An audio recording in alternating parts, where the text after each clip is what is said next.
Right. Welcome to another philosophical conversation. I'm here with two friends of the channel, David McKerracher and Anne Snellgrove, and we're here to discuss a new course that is on offer with Theory Underground, which starts Sunday, June 11th. It will run for 6 months. However, they'll be meeting only once per month, so not a big time commitment, but also stretched out over a long time, 6 months, meeting on the second Sunday of every month. And the course is titled Digital Literacy and Critical Media Theory. There'll be links in the description to all of that below. And the point of the course, Digital Literacy and Critical Media Theory, will be to, one, focus on the foundations of media theory, partially through the work of Marshall McLuhan, but also to give a foundation which helps people understand critical media theory. And without that background in media theory and without that foundation of McLuhan, the possibility of engaging in critical media theory and the possibility of cultivating digital literacy is perhaps an impossible task. So a much needed course, especially in the context of a hyper-digital, hyper-connected society where media is more and more infiltrating and perhaps in a McLuhan sense, distorting and playing with our senses in a way that takes us away from our normal sense of immediacy as we would perhaps have existed throughout most of our pre-human history. So welcome, or prehistory, as you say. So welcome both Dave and Anne.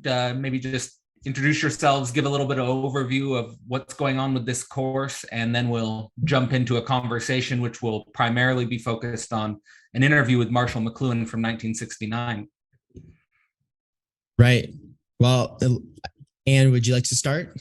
Sure, yeah. My name is Anne Snellgrove. I am Dave's current fiance, but also just a fellow traveler in the world of theory and Theory Underground. I have helped teach one course previously with Theory Underground, The Idea of the University, and I'm really excited to be a co-teacher for this course as well.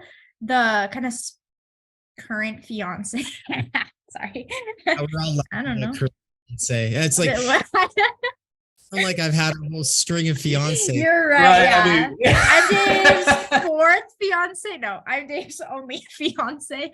I don't know, because we're not going to be fiancés forever, I guess.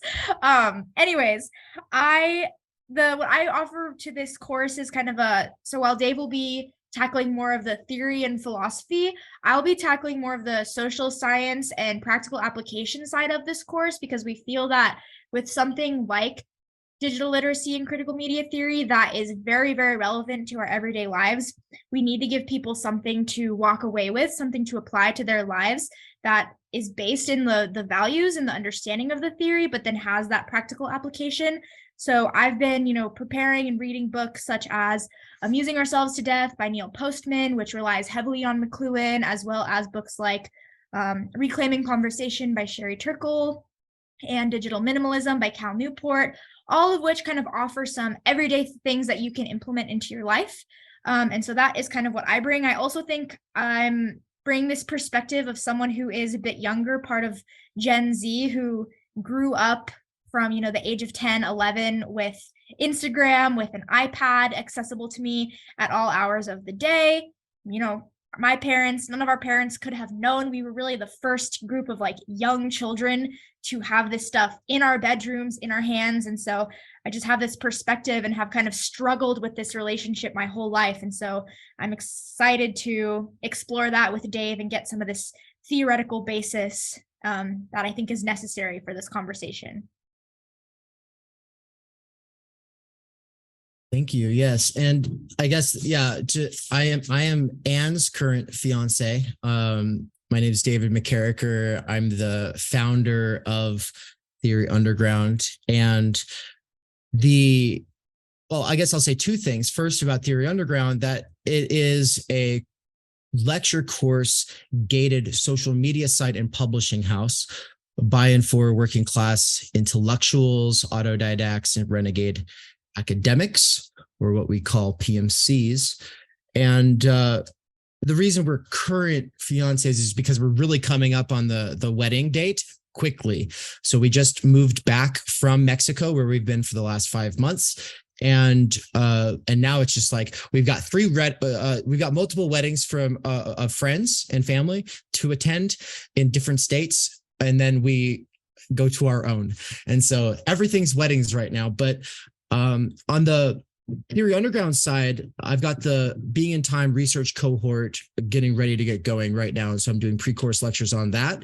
And the digital literacy and critical media theory thing is really for our own sanity's sake. And when I say our, I do mean myself and Anne, but also other people who might feel like they've got some sanity to try to either maintain or reclaim, right? And so we're all saturated in new forms of media, and we don't know what the implications, ramifications, or effects of that really might mean just yet, right? This is one of the things that McLuhan is keen on, is that you don't know until afterwards, right? Like the people who were living in the midst of the Gutenberg revolution, they probably didn't think that Martin Luther and Protestantism would have been impossible without that revolution in printing,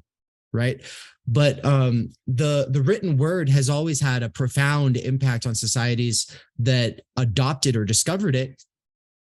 And one of the things McLuhan talks about in that interview that we've all read, which is the one that Cadell had referenced, it's this fantastic interview that he does with Playboy actually in 1969, which is kind of ironic. He talks about how the phonetic alphabet itself is a form of, it's a kind of medium that fundamentally alters the perception and ability to interpret and experience reality. And so the phonetic alphabet is itself this innovation. Then the printing press is obviously another profound innovation.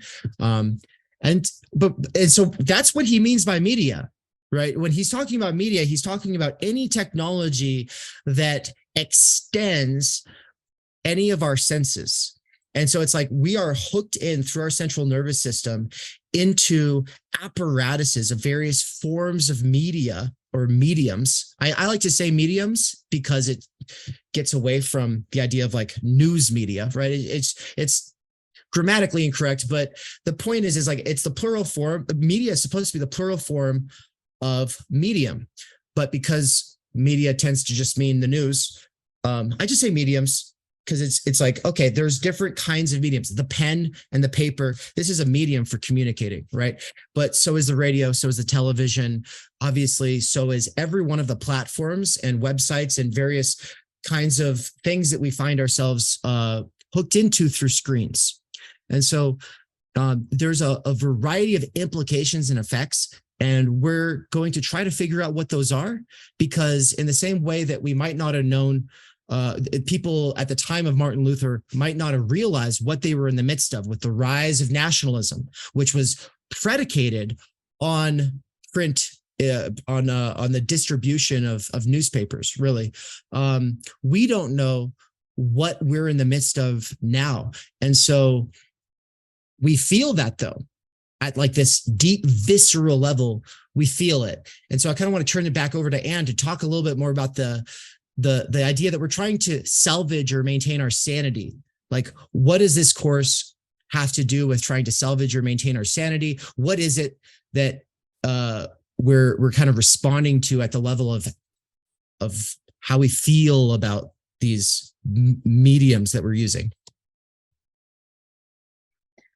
Yeah, I think most of us can recognize that there is some sort of negative impact of social media, the hyper politicized and polarized news media, having our iPhones and Facebook and TikTok and all of these things. I think we can all kind of like, we inherently just feel like, oh, this isn't right. I feel bad when I sit and scroll for hours, even just the physical negative outcomes of that. The eye strain, the headaches when you have to sit on your computer and work all day, like the physical pain that comes from that. And so we all kind of have, I think, somewhat of an awareness that this isn't maybe how humans are supposed to be living our lives, but as McLuhan says, since everything's happening so fast, and at the time that he, was doing this interview back in the 60s, in the late 60s, things were going fast. Well, today it seems like everything has accelerated even more since when he was writing and talking about all of this. And so, with that, I think we really want to slow down with the way that we're running this course, and we want to analyze the values of kind of what it means to be human, really understand how exactly this media works, because it's not enough to just say, oh, well, we kind of know that it's bad. Like, we want to understand why this is bad, what this is doing to us as human beings, how it's affecting our relationships with others, our relationship with ourselves, our mental health, our physical health, all of these things that I think we're almost there. But there's a reason that no one's made any sort of real change. There hasn't been any real changes pushed in the government in the United States to kind of regulate this stuff. People try. Oh, I'm going to break this addiction. I'm going to change my life. I've tried for, the last 10 years. Okay, this week, I'm never going to use social media again. And that's been going on like every month. I'm like, I'm going to do it. And so we need, I think, that foundation that comes from theory and philosophy to understand our lives with the technology and the media, and then understand our lives without it, and how we can find sort of a happy medium. But how we can live with it and use it to help our lives without, taking complete control, which, we're kind of, you can get into like all the conspiracy theories about, oh, China gave us TikTok to brainwash us, whatever. But I think we do have, as humans, as much as it feels like, oh, it's an addiction, I can never get away from it, I need it for my work, for my social life, we have some control and some power over how and when we use these media. So. Yeah, no, fantastic. And I like the perspective you bring in, and I think it is valuable for anyone who is going to take the course to know that there is someone in Gen Z who does offer a different perspective. I think Dave and I are probably classified as millennials, and I think I still remember, I think I was in kindergarten when I got my first video game system. I think I was maybe a teenager. Yeah, like maybe borderline teenager when I got the first computer.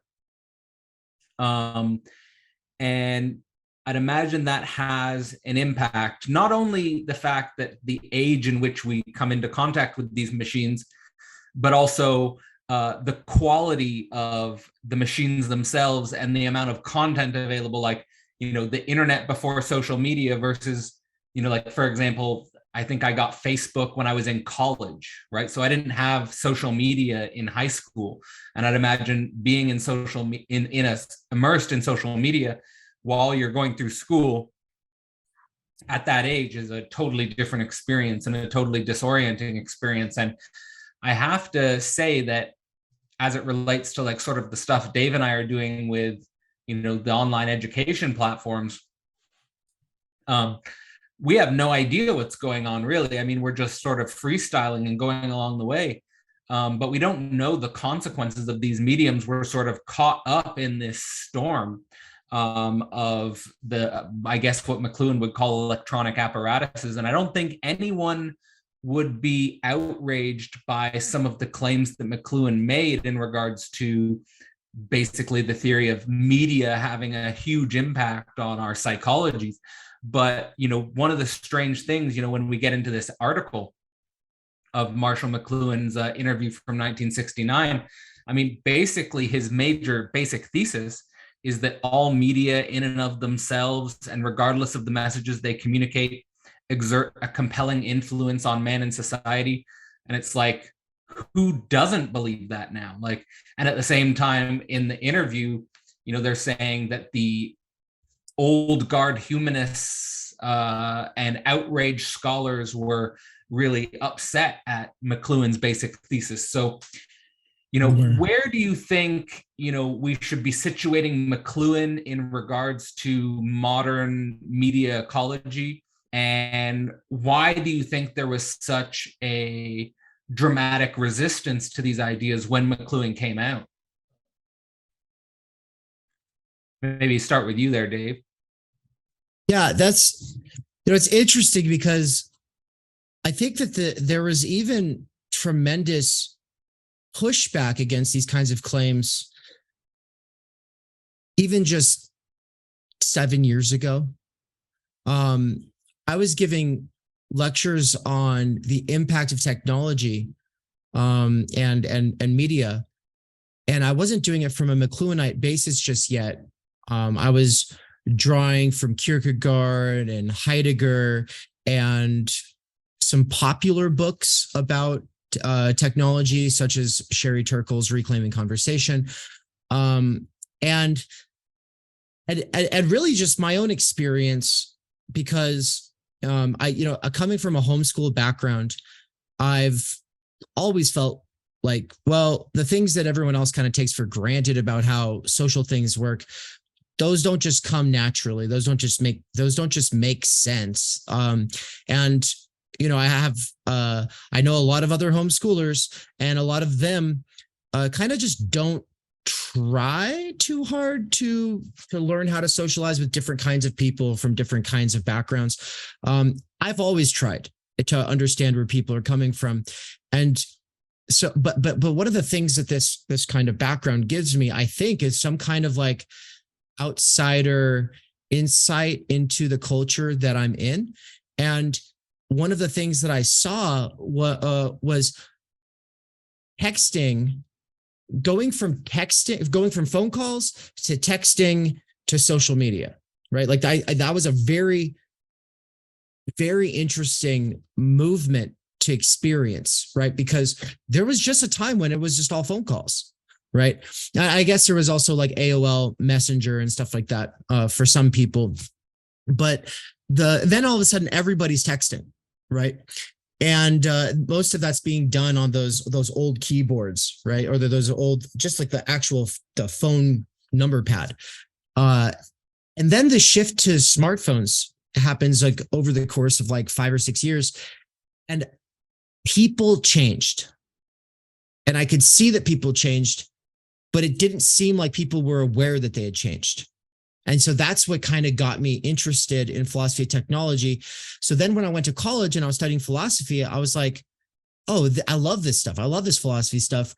I wonder if it has anything to say about technology. So I start looking into it there. And I start thinking about the public, or how Heidegger talks about das Man. And I start thinking about how the dynamics of, so with das Man, for instance, there's this tendency for 3 factors to cause like this downward pulling motion that makes everything more superficial just in general conversation. And that is superficially detached curiosity, right? It's non-committal curiosity. It's just kind of like, oh, what's that? Passing interests. It just wants to be, it wants to be entertained, but it doesn't want to commit and go in depth, right? So that's curiosity in that sense, combined with speaking in ambiguous terms, right? Throwing around words, but not unpacking their meanings. And then the other one is chit chat, like idle chatter, kind of just bullshitting or a bull session. It's kind of like what guys do when they're at the pub or whatever. It's like a bull session. It's just kind of, you're shooting the shit, which is okay. And of course, people do this in a lot of different ways. But there's a problem when those 3 things are all operating and you take that for granted as like, well, that's the human experience. That's just how we communicate. That's just what we are. And it's like, no, that's not just what we are. That is like base camp. And we can scale the heights to have more genuine conversations, to get more in-depth and intimate understandings of the subject matters or of the other people in the conversation.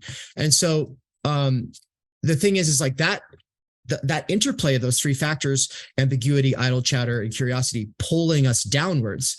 Obviously, that's accelerated and normalized in a crazy way by something like Facebook or MySpace before it, or Twitter now, or TikTok, of course. And so which is obviously TikTok's like the fastest version of all of those. And so this was already something I was talking about. I didn't have the McLuhanite basis. And so this is why before we started recording this, I was talking about how critical media theory can't really get underway properly without a basis in McLuhan, because he's the father of media theory itself. And as the father of media theory, he's the one who really just drives home this point that these aren't just interfaces that we use. This isn't just something that mediates perception. It's not just something that makes present something far away. That's all interesting as well. But the most important thing is that it's an actual extension of us. He calls it the extensions of man, right? And to think about writing as an extension of man, to think about all of these as basically like expansion packs added to the game of what it means to be a human. It's interesting. And my position has never been one that's purely pessimistic or negative, but I do take the critical standpoint primarily, and I think for the most part, just because other people don't want to think about the negative implications, right? Now, that's kind of changing. And in the last 5 years especially, it's become quite common to hear people talk about algorithmic the algorithmic selection effect, the siloing, the echo chambers, the people will say things like tribalism or in groups or out groups, but various kinds of otherization that occur on that basis. And so people are kind of figuring out that there's something going on there, to the point where now if I say that this stuff has this big impact on us, like you're all saying, we're not going to get pushback the same way that we used to. But at conferences like 7 years ago, I would talk about this and people seemed unable to even process. And now maybe this was the fault of my communication style, but they actually seemed unable to tarry with the negative, to really think about the negative implications, because they were so invested in being for technological progress and being for social media. And a lot of it's because academics are baby boomers in these kind of conference environments that I was in. And a lot of baby boomers around that time, 7 to 10 years ago, had only recently started using social media. And late adopters to social media tend to be its most sort of uncritical supporters, just in my experience. I've got no data to back this up beyond my own experience. And so, take it with a grain of salt, but I seem to have noticed like this shift from late adopters being uncritically supportive to then being, oh, it's bad and I'm addicted to it and it sucks and it's ruining our relationships, but at least I get to see my grandkids. So here I am, I'm still here, which means that the shift happened from going from optimist to pessimist. But one of the things that I'm going to be talking about throughout this course is that this is a false binary. That the division between optimism and pessimism is a division between moods, right? Which moods reveal things, right? Like they definitely show us stuff, but technology is neither optimistic or pessimistic. We don't have to choose a side in this binary. We have to understand it though, right? Because insofar as there are good things, we're not going to be able to get those good things or take advantage of them if we don't think about media critically. And insofar as there are negative things, if we're not thinking about media critically, we don't realize how those patterns are playing themselves out on us, reshaping us, reprogramming us at the most intimate level. So that's why critical media theory has to be the basis for digital literacy. Yeah. And I think McLuhan in the interview has kind of a similar idea in terms of it's not all negative. I think the interviewer at one point even asked in relation to the telegraph. So are you saying that the invention of the telegraph like really just was bad overall, a net negative for humanity? And he said, well, no, of course it's not just net negative and there are positives that come from it, but we have to kind of critically understand those negatives. And I think that, you had asked, how do we situate McLuhan in the current conversation? And we can sit here and we can critique TikTok, Facebook, the news, all of this technology on its own. But I think something that McLuhan does that is so essential to this conversation is he theorizes about and explores, as he calls it. He calls himself, right, an explorer in this field. humanity in relation, humans in relation to this technology. We're not just looking at us and then the technology. It is the interplay between us, the relationship that we have with the technology, that the technology has with us. And I think that is just so foundational to this conversation because as we can get to, and as he gets to in the interview, it is an extension of ourselves. It radically changes our how we structure our lives, our values as a society, as a culture. And so we have to understand he's theorizing about humanity just as much as the technology, not just the technology. All right, fantastic. I mean, I just want to start off with sort of bringing us back to, I think, an important observation Dave made as an example of that transition that occurred maybe even before, you were even aware of it, and between phone calls, texting, and social media. Because I still remember when I was a kid, it was all phone calls. Even like I remember as a kid, it was going around and knocking on each other's doors. Like that's old school. No, it's actually kind of like it's considered like some people, if you do that now, they'd be like, "Oh no, that's a big no-no." Yeah. That would be seen as insane. Like there's this guy who keeps on knocking on our door.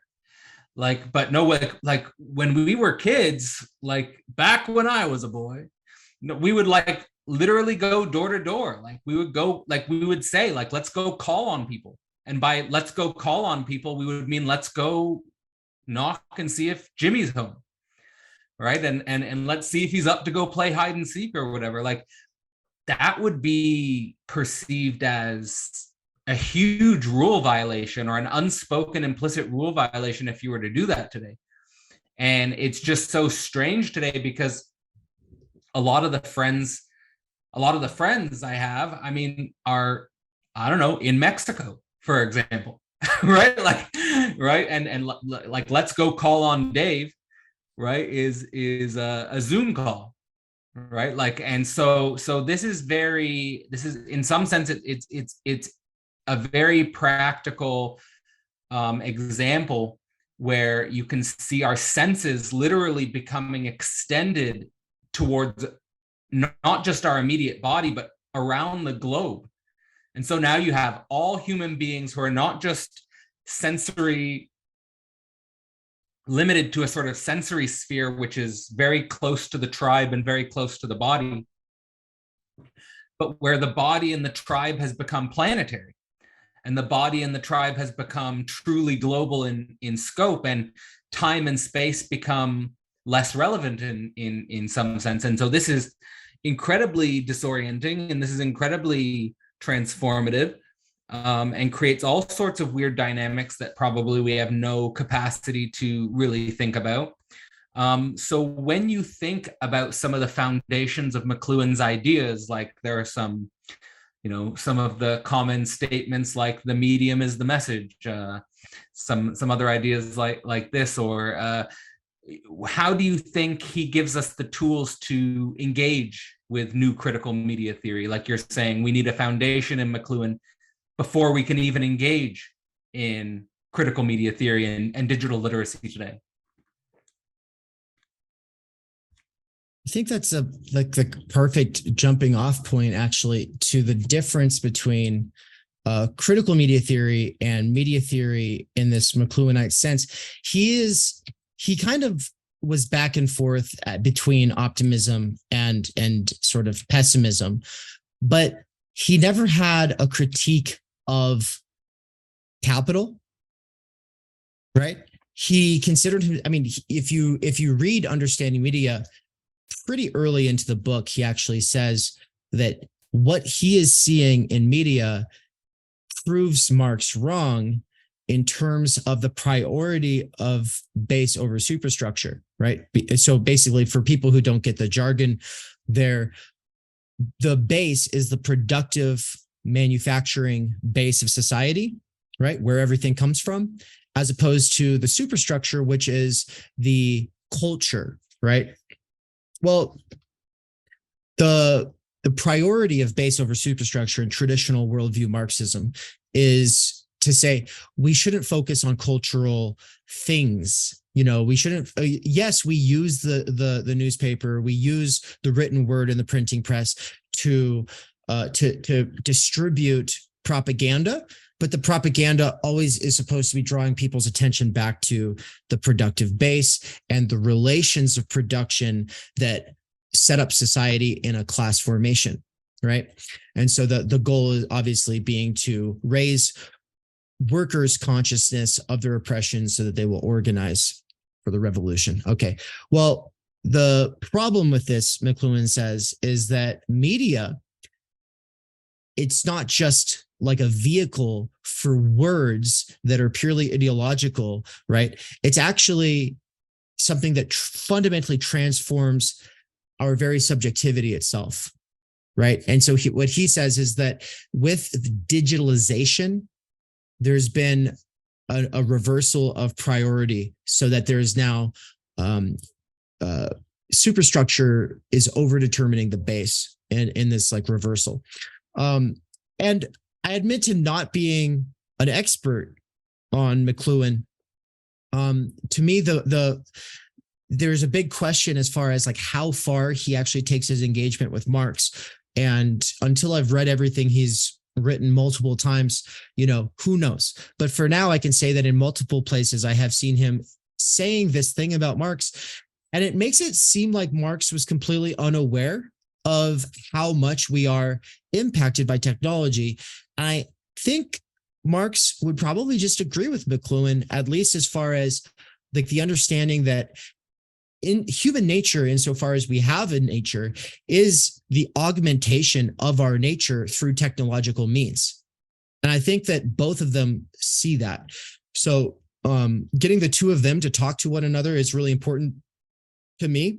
But all of this I just said as like a sort of to lay the groundwork to just say there's a sort of missed opportunity between the critique of political economy from Marx and McLuhan's media theory, that this critique from the McLuhan position of worldview Marxism, it's interesting, but worldview Marxism for me, it's already, we don't have to take it very seriously, right? It's like a 100-year-old, 150-year-old response to a very specific situation that was trying to organize an actual working class that was aware of itself, like the industrial proletariat that had not been fragmented yet. And this was all prior to the emergence and construction of the professional managerial class. So it's a different situation. It's interesting historically, but the most important thing from Marx is his critique of political economy. And I just don't know that McLuhan had actually read Capital, right? Much less like the 1844 manuscripts. So from my position as a sort of post-Marxist, I'm profoundly impacted by Marx. I want to get McLuhan and Marx to talk. Now, the problem with not having a critique of capitalism, much less like a real critique of power from the McLuhan position, it's not that much of a problem for what he's doing, but it's a problem for what we're doing, or at least what I'm doing. And so, this idea of the global village being like one of the positive aspects of what's coming out of these developments with digitalization, it's hard for me to look at it and take it very seriously, because nothing shows us that there's an actual global village occurring. Like we could say there's a billion villages occurring, but that's a billion villages. That's not a village, right? This idea that we all start to find our common humanity through the internet, I don't think so. I think that we all start to find ourselves as belonging to micro niche boutique consumer identities, right? And that's actually what we're all doing here with philosophy and theory. It's a boutique consumer identity on the internet. Obviously, we hope that it's more than just that. Obviously, we hope that we're doing so much more than just that. And we're trying to actually engage with the world in some more rigorous way that doesn't just repeat what happens with the insularity of academia. But I guess that's just my main point, is that the way that power has played out and the way that capitalism works on the internet is not to make it so that we're all this part of this big collective now. No, we're becoming increasingly hyper niche boutique consumer identities. So I wonder though, how your work on the global brain has developed in with McLuhan, or like how you've thought with McLuhan. I know you've kind of referenced that before, and so I wonder if you could say something about that, Cadell. Like, is this something that you're picking up on, or do you have a different angle on it? No, I can jump in here. So one of the weird things in my reading of this paper on McLuhan is that he has this hypothesis that it's the phonetic alphabet, writing basically, which takes us away from our senses. And he has, in my view, a structure, a metaphysical structure as a consequence of this, which reminds me a lot of Marxism in the sense of the original primitive communism, where we were one with our senses, we were one with our nature, and then we fell into history. We fell into different in Marxist terms, we fell into different modes of I guess slavery and exploitation and feudal society. In McLuhan's terms, we fell into an outsized impact of vision and writing and literacy. And then they both have this same idea that we're going back towards some global harmony, which will re-establish the original primitive condition. So like Marx would have the idea that world communism is re-establishing on a global level primitive communism. And McLuhan has this idea that the global village is somehow re-establishing the original tribal nature that we had before falling into history. So that structure is very similar. And I'm skeptical of both structures precisely because I feel like the asymmetry didn't happen in history with writing, but the asymmetry happened with the emergence of language as such. So it's not just that writing the phonetic alphabet creates this gap or creates this asymmetry, this discord in ourselves, but language as such, the signifier as such, creates the discord and disrupts our senses primordially. And as a consequence of that, we should be very careful of falling into this narrative teleology where we're heading towards some global harmony. I don't like this idea of heading towards some global harmony. I think what we're doing is we're heading towards some imminent global antagonism. And I think that's, like, for example, the idea of the global village, it's I would say it's more like, I don't know what, like we're heading into, well, also in regards to the idea of a global village is like in primitive communism, so to speak, in hunter-gatherer society, conflict was actually quite high. It was different, but conflict was high. I mean, I would imagine in a global village, what we're going to see is all new forms of competition. And I think that's indeed what we are seeing in regards to like just what you were saying about our activity here, Dave, in regards to like Theory Underground, Philosophy Portal, where you're going to see all sorts of new types of digital competition in establishing a new world. And the question is, how do we establish networks of cooperation in this landscape? Because it's very difficult, because we're very pulled away from our bodies. We haven't had physical interaction.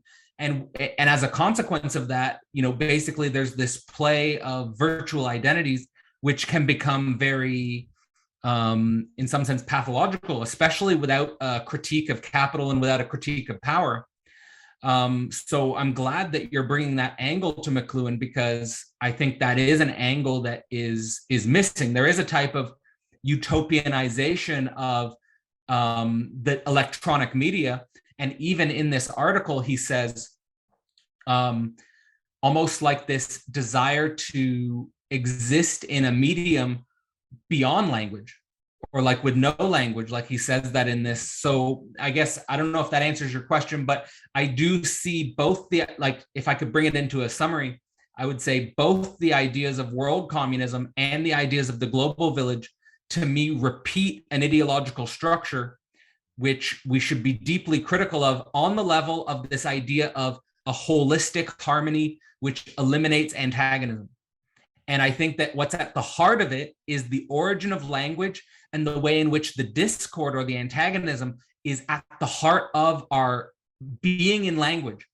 And the task of thought is to think with language as opposed to thinking out of language, right? To try to get out of it in some way. So I'll throw that back to you, and then we'll get Anne's perspective on this. Yeah, I was thinking I'm going to just set Anne up here to talk about what she understands digital literacy to be as opposed to what how it's typically taught. But to set her up, I wanted to read a quote because I do try to read at least one or two quotes every live stream in the last, this is a more recent thing, but I'm just trying to be a little bit more textual and to allow the voice of the person that we're talking about to kind of come through. And as I said yesterday, like even when it's translated from German into English, the voice, something about that voice still carries through. But the nice thing about McLuhan is actually he's writing in English, and so you get it straight here, folks. He's a Canadian, actually. He's like the one philosopher from Canada, which is, fantastic. Maybe that's not fair. There's a lot of philosophers in Canada, but he's the one that Canada's like most well known for. And so I want to see, I've got two quotes here. Yeah, this is the one. In the past, the effects of media were experienced more gradually, allowing the individual and society to absorb and cushion their impact to some degree. Today, in the electronic age of instantaneous communication, I believe that our survival, and at the very least, our comfort and happiness, is predicated on understanding the nature of our new environment, because unlike previous environmental changes, the electric media constitute a total and near instantaneous transformation of culture, values, and attitudes. So he's saying the very possibility of being optimistic depends on our ability to educate ourselves about these things that we're using. He goes on, this upheaval generates great pain and identity loss, which can be ameliorated only through a conscious awareness of its dynamics. If we understand the revolutionary transformations caused by new media, we can anticipate and control them. But if we continue in our self-induced subliminal trance, we will be their slaves. I'm going to actually keep going here because there's like this is actually from a little bit later in the text, but this is absolutely crucial because we're getting into the idea of the need to understand these transformations and how we're going to be slaves if we cannot do that. Then he says, because of today's terrific speed up of information moving, we have a chance to apprehend, predict, and influence the environmental forces shaping us, and thus win back control of our own destinies. The new extensions of man and the environment they generate are the central manifestations of the evolutionary process, and yet we still cannot free ourselves of the delusion that it is how a medium is used that counts, rather than what it does to us and with us. This is the zombie stance of the technological idiot.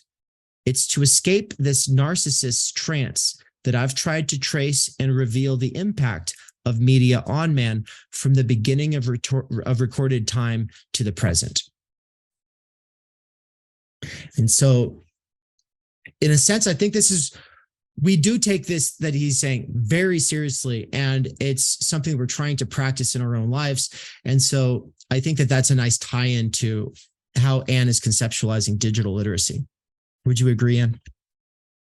Yeah, I think so. And so I want to, before talking about digital literacy, I want to provide the Google definition of literacy, which is the ability to read and write. So under that definition, pretty much anyone over the age of 5 is literate, can read and write.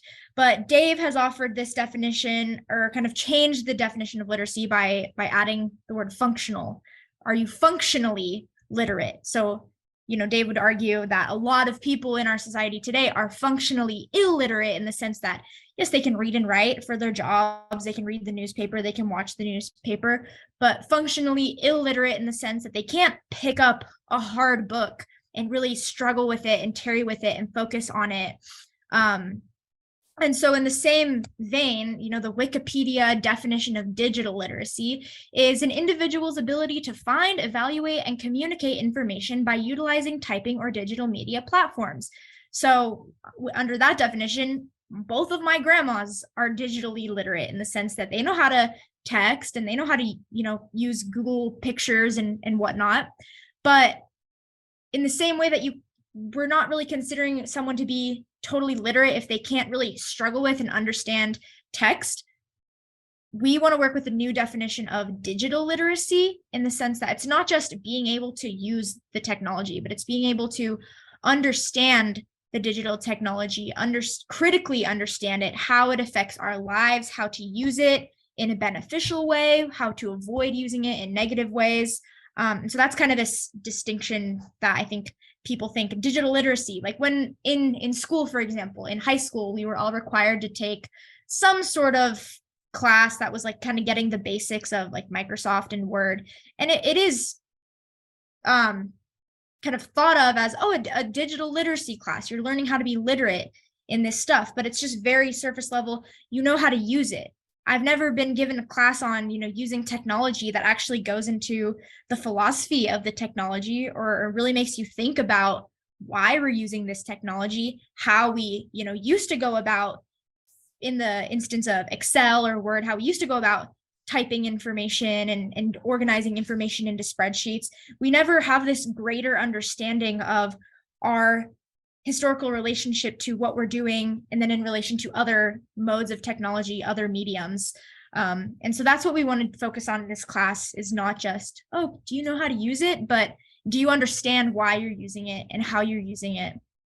I also want to really quick go back to this conversation about kind of the global community that is brought about by this technology, because something that Neil Postman offers in this discourse that I think is really interesting is he talks about this difference between, where people's focus was in the age of typography and the age of, like literacy, and where everyone especially he's mostly focusing on the United States during like the 17th through the 19th centuries. But there was a time in the age of typography, the typographic man, where everyone knew how to read. Everyone was reading books, the pamphlets, the newspapers. Everyone was kind of following the local discourse. And so everyone had this deep, rich understanding of what was going on nationally, sometimes, especially in the case of like the Lincoln Douglas debates, where they were going all over the country giving like 3, 4, 5, 6, even 7-hour lectures and debates. And people could follow that. So that was kind of the extent of the national connection and the national discourse that people followed and had a grasp on. But mostly people knew what was going on locally. They were very locally connected. Everyone had this basis in the text, in the news. The news was relevant. Whereas with the introduction of the telegraph, now all of a sudden someone in Maine could communicate with someone in Texas, and Postman, posits the question of, well, why do people in Maine and Texas really need to communicate with each other? Why does someone in Texas need to know about the shooting that happened in Maine or the robbery that happened in North Carolina? And I think that kind of just gets to what you two were both talking about is, yeah, we know what's going on locally or globally, but what can we actually do about it? Is there a benefit to having all this knowledge? And today, I think it's even more exacerbated than when Postman and McLuhan were writing, in the sense that you can get on TikTok and see 10 different global issues going on at the same time, but we actually can't do anything about it. And Postman talks about this, how what did he call it? The information action ratio, I think is what he called it, changed with the introduction of the telegraph. So we used to be able to, back before the telegraph, when everything was kind of in local newspapers, we'd get a piece of information and we could take immediate action. Oh, there was this, earthquake or something that happened right here on this street, or this building is being torn down. I'm going to avoid that street. Whereas, oh, this thing is happening in Maine, this thing is happening in the UK, this thing is happening in Australia. Okay, that doesn't change anything radical about my day. And so I just think that was like kind of an interesting contribution to this is, and then how is that shaping us in our psyches? And I almost, when I was reading this, I was thinking, it almost makes us like apathetic to any sort of action because we're so used to reading news that we can't do anything about. And that obviously goes into critiques of like hegemony, ideology, capitalism, all of that goes into play with our ability to feel like we can make social change. But then when we're being bombarded with news that, I guess it's good to be a globally connected citizen and know what's going on. But at what point is it too much? At what point are we just overwhelmed with information to where we can't even focus on or comprehend or feel any sort of empathy towards local situations and solve those? It's like just in Reno, I was driving down the street the other day and it was like riddled with potholes. And I'm like, that feels like an important issue that we could all as a community like rally behind, like let's clear the potholes in our community. But no one's writing newspaper articles about that. It's, oh, Biden this, oh, Ukraine war that. Okay, maybe that's useful, maybe that's important, but I, as someone living in Reno, Nevada, or in Mexico, can't really help that. A fantastic point, Anne, and I just want to sort of say that, one of the craziest things about, the internet and our communication mediums is that it takes us from, to me, it's like this collision between our evolutionary drives and the global digital, where we are evolutionarily wired and programmed for, discerning relevance within a tribe of 200 people, right? So, hey, our tribe has a problem with the proverbial potholes, right? Like, but when our tribe becomes all of a sudden in the span of like 2 decades, when our tribe becomes 7 billion, 8 billion people, the problem of relevance, the problem of what to pay attention to and why, all of a sudden becomes overwhelming. And I remember, for example, back in 2016, I was actually happened to be on a trip in Israel, and I found myself waking up in my apartment or my Airbnb upset that Trump was elected. And I was just like, what am I doing? Like, why do I care about this right now? Like, it's just this, this parasitical grasp of the global digital communication system, which is totally disorienting and pulling me away from the immediacy of where I am and what I'm doing and what I should be paying attention to. And I think for me in that context, McLuhan is at his best when he says something like, man is caused by a new medium, and the medium, like the electronic media, is like an atomic bomb. And I think that this is, to me, how we should conceive of the global village. It's like the internet is like an atomic bomb, and an atomic bomb that totally disorients all of our senses of being here, or being in the world. And in that sense, I just throw out the question of what comes to your mind when you think about, our current media in that context of like a global bomb has gone off. And now we're just trying to piece together a sense of what the world might look like after the bomb's gone off,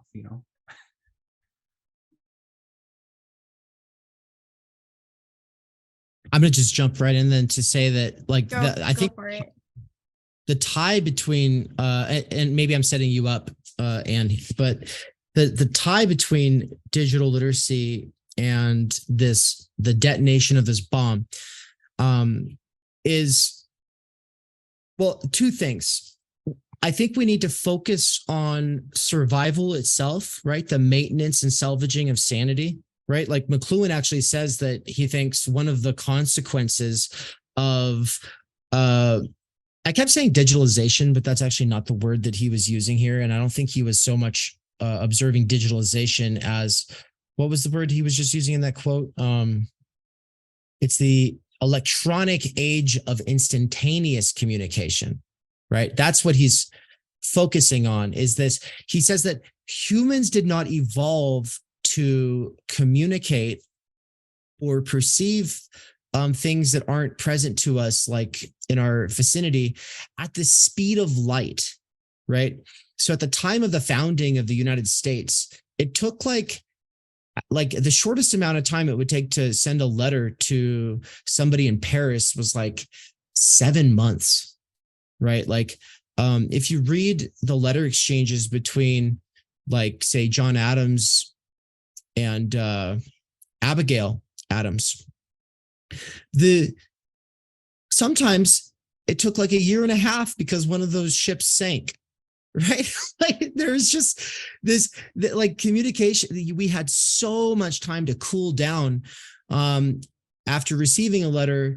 Like, you've already been processing all this stuff you want to say, and then you read this letter like 8 times over the course of a few days while you're kind of thinking out what you want to say in response, and then you pen this beautiful letter, and then you send that back, and it's like that is not here. That is not with us. That is gone, right? Like, instead, you get people apologizing because they didn't respond instantaneously. Oh, I'm so sorry I didn't respond at the speed of light exactly when you wanted me to. What? And so I put out a video at the beginning of this year that was just like, don't ever apologize to me for not responding quickly, because that normalizes this idea of instantaneity, of instantaneous access to the other. I am not available on demand at the speed of light, and neither should you. And we should not expect one another to be. But there is this expectation. And obviously that is an expectation that doesn't serve us. It serves our bosses, who want to be able to reach us on the like a Friday evening to say, I actually want you to come in on Saturday morning, right? It works in the interest of companies, the most profitable companies in the world, where data is more valuable than oil. And data is really just what? Mass eyeballs, right? Mass eyeballs peeking in at the phone while on the toilet, while at the dinner table, while on a walk with friends, family, or by oneself, right? Interfering with that space of solitude. And so it's beneficial to big capital. It's beneficial to the Silicon Valley technicians who make this stuff as addicting as possible and then outlaw it in their own private elite schools because they know it would harm their children, yet they're spreading it across the entire country to everybody else's children, right? That's criminal. But it's going to be a long time before we see anything come about to actually do anything about it. So that's why for right now, it's about survival and the maintenance of our sanity, or that's trying to salvage our sanity in some cases.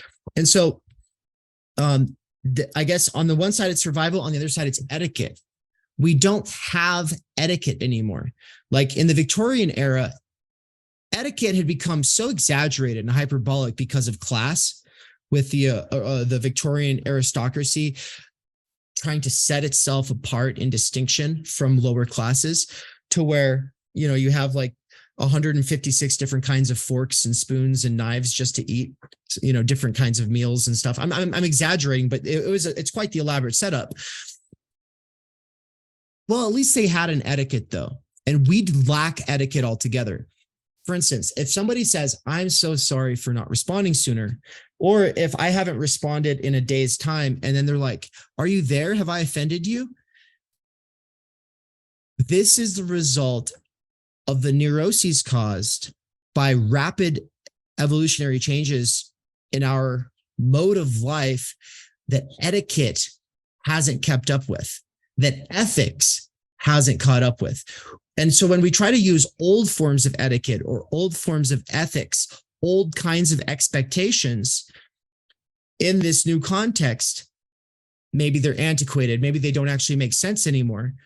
But we're trying to hold on to something because we want there to be a way that we're supposed to go about things, because otherwise it's so confusing. So the lack of etiquette, ethics, and expectations has caused a lot of people to want to grasp onto older ideas And then the people who are like, well, those are just antiquated. Those people are not developing realistic, plausible forms of etiquette that could be used by a society at large. Instead, they're extremely hyper niche. So for instance, like leftist social justice, we're going to try to spot microaggressions. We're going to look at who talks for how long and be like a little accountants over who says how many words and what kinds of identity is that person holding and how well are they representing that group. And, and then judging people as individuals on the basis of like how well they are basically acting as influencers instead of treating them like singular humans. And so that's the stuff that comes out of little folk political groups trying to maintain their own sanity and live counter to a mass society that has lost any kind of sense of etiquette. Obviously, these kinds of spaces want to change the Overton window. They want to change what's normal, and they want to try to impact the society at large. But because they're so niche in the curation of their boutique consumer identities, right? Their solutions aren't really intelligible, palpable, or reasonable for most people. And so what I'm saying is that we lack general consensus about how we should be people with one another socially. And so I'm not saying that we're going to develop our own, mass appeal kind of etiquette at Theory Underground, but we're going to be thinking in that direction a little bit, and at least for ourselves, like survival and like how do we set expectations and boundaries with other people who've been habituated towards this stuff. And I think digital literacy on the base with a foundation of critical media theory, these are the prerequisites for what we need if we are to survive as humans, which is ultimately a new form of like a way of being with one another. And we're not going to come up with that without these things. Yeah. And so, kind of going off of that and thinking about the like atomic bomb that I see, one that really deeply concerns me and is something that I want to focus on, and then that I just have experience with being someone who is from Gen Z. I see, Twitter, but mostly Instagram and TikTok as these like radically new atomic bomb that has completely shaped and changed, people from as young as 9 years old to people my age and a little bit older, in their 20s. So elementary school to like college age young professionals.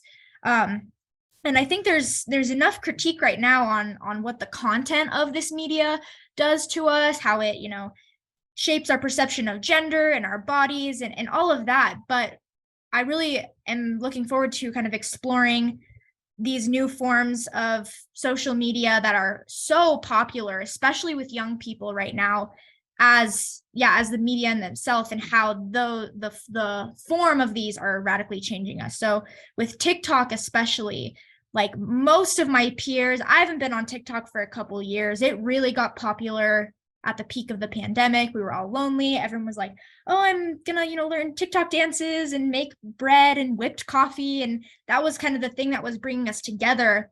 But I see it as just this very, very dangerous technology that has radically shaped, and not only TikTok, but like Instagram and the technologies that I had when I was, 11, 12 years old have completely changed this generation's attention span.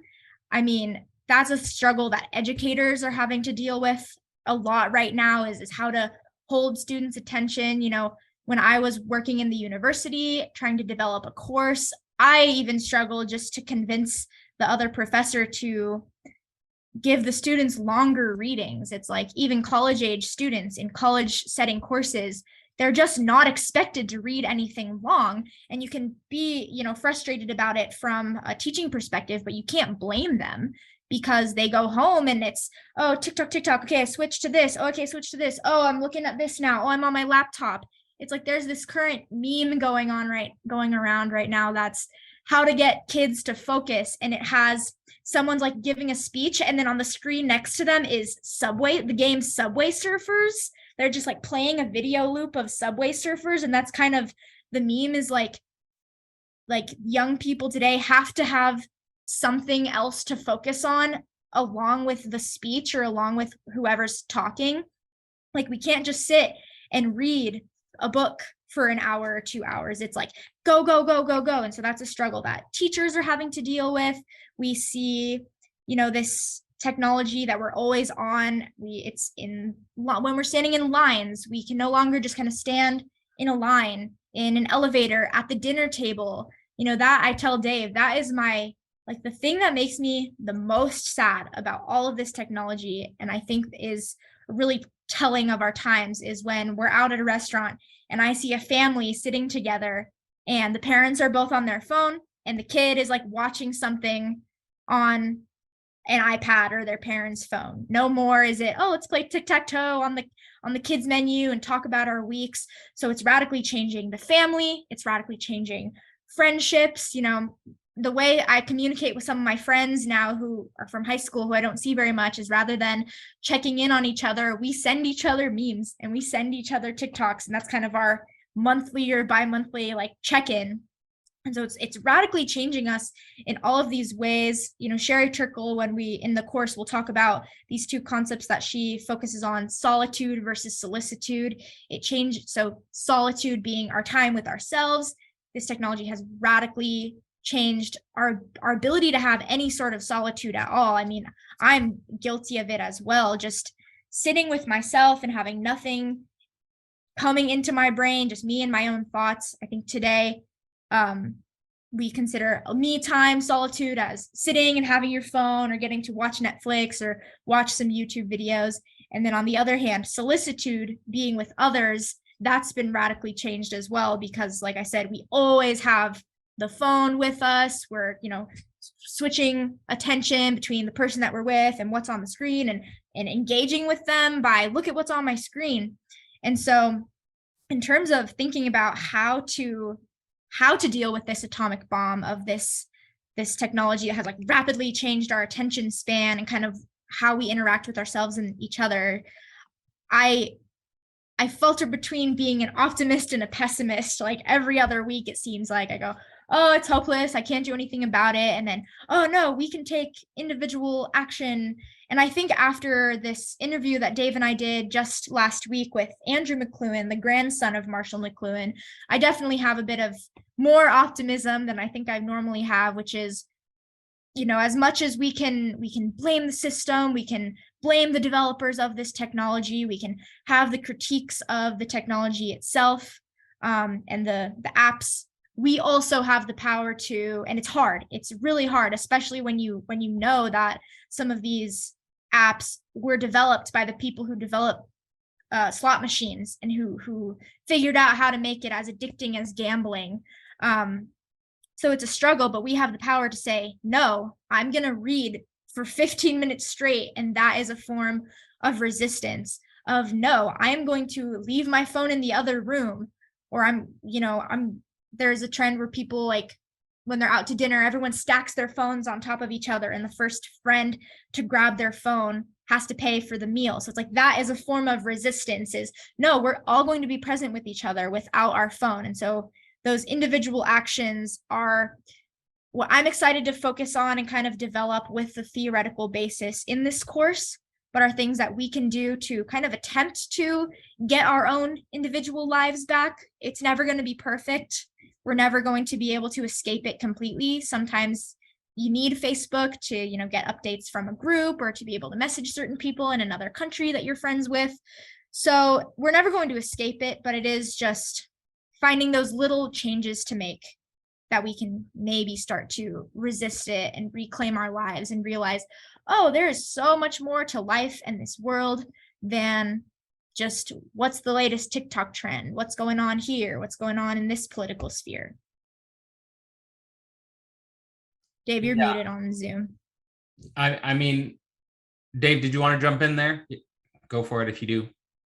Okay, yeah, I'll just I just kind of want to say that the structure of this course and the intent of the course, beyond the, salvaging our sanity or whatever, is also to kind of take what little of this kind of theory and digital literacy we've already developed. I say little and to be humble, but also just realistic. Like, we're not as studied in this as we want to be. And that's part of the reason that we're doing this. We're calling it a research cohort. It's not just a lecture course. Yes, there will be monthly lecture sessions, but it's also a research cohort. And so the people involved are co-researchers in this process. The stuff that we are going to be lecturing on is the stuff that we're most familiar with. And so there's a lot of important philosophers and technology theorists that we're not going to be going into very in depth. And really, we're not going to be doing anything in depth. And so the point is like, oh, you've got lots of different courses going on, or you've got work and family and life, and you're really busy and you're already super distracted and you're already not very well versed in writing and reading. You've pretty much not done that since high school or college. And you've just been super preoccupied with everything else. And some of the people who are doing this course will be also reading Being in Time with us. And so nobody has the time and energy, but we need to think and be reminded of our relationship with ourselves, with others, and the devices that are mediating or interrupting, but potentially enhancing those relationships in some ways. And so we could have just done this as a short course where we do it in 6 weeks, just a month and a half's time. We could have done it all in that window. But then you would have gotten back to your normal life. And the point is that in a hyper distracted world, something that is meant to counter the most impactful tendencies of the current situation, which is like acceleration and distraction, it has to be broken up. And it has to allow you to get into it and to fall off of it and then get back into it again, right? And so this is really like the most preliminary, most introductory level course to thinking about all of these things. And so for some weeks, like 1 week, we're focusing all on the idea of solitude versus solicitude. Or I'm sorry, 1 month. So 1 month, we're focusing on solitude versus solicitude. Sherry Turkle doesn't call it solicitude. She just talks about genuine being with yourself versus genuinely being with other people, and how when your devices keep interrupting both of those relationships, all that you have is, what did she say? Being lonely with oneself and being lonely with other people, right? Hannah Arendt is an important theorist who she's always thinking about the impact of these new developments. And so she's not typically in the canon of philosophy of technology or media theory, but I think she belongs there. Like, her Human Condition is a genuine contribution to all of this. And in her Responsibility and Judgment, there's a couple of amazing essays about solitude as the precondition to having a moral compass, much less to being able to navigate with others ethically, right? So when that relationship between solicitude and solitude is being broken, that's also undermining our abilities to be moral, ethical, judgment-making kinds of creatures, right? So, that's just 1 month. We're going to have a whole month on manufacturing consent and propaganda, because that's more of how people tend to think of media.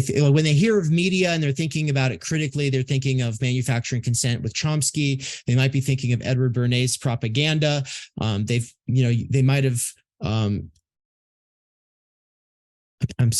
forgetting the name, and this is bad. Who's the Adam Curtis documentaries, right? Like those are very impactful on this discourse in the niche areas of the internet that actually kind of pay attention to these things, to how technology and media have shaped subjectivity.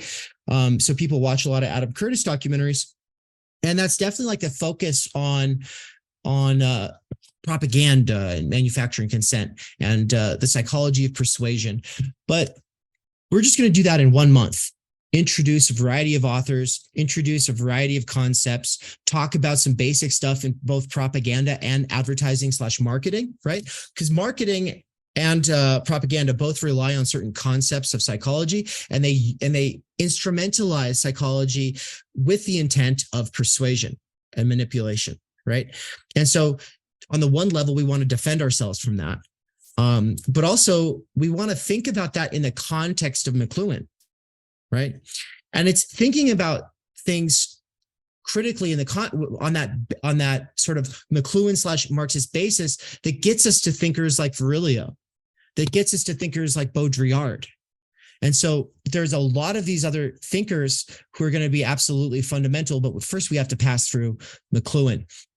Then there's Heidegger's The Question Concerning Technology. There's like more recent books like Hate Inc., which is really Hate Inc. is the continuation of the Manufacturing Consent Project, basically showing how we've moved away from the news media model where everything is about manufacturing consent with like some like majority that the left and the right have a general consensus agreement on like a ton of things, right? And it's the new model is duopoly of constant civil war in the cultural realm, right, between Fox News and MSNBC.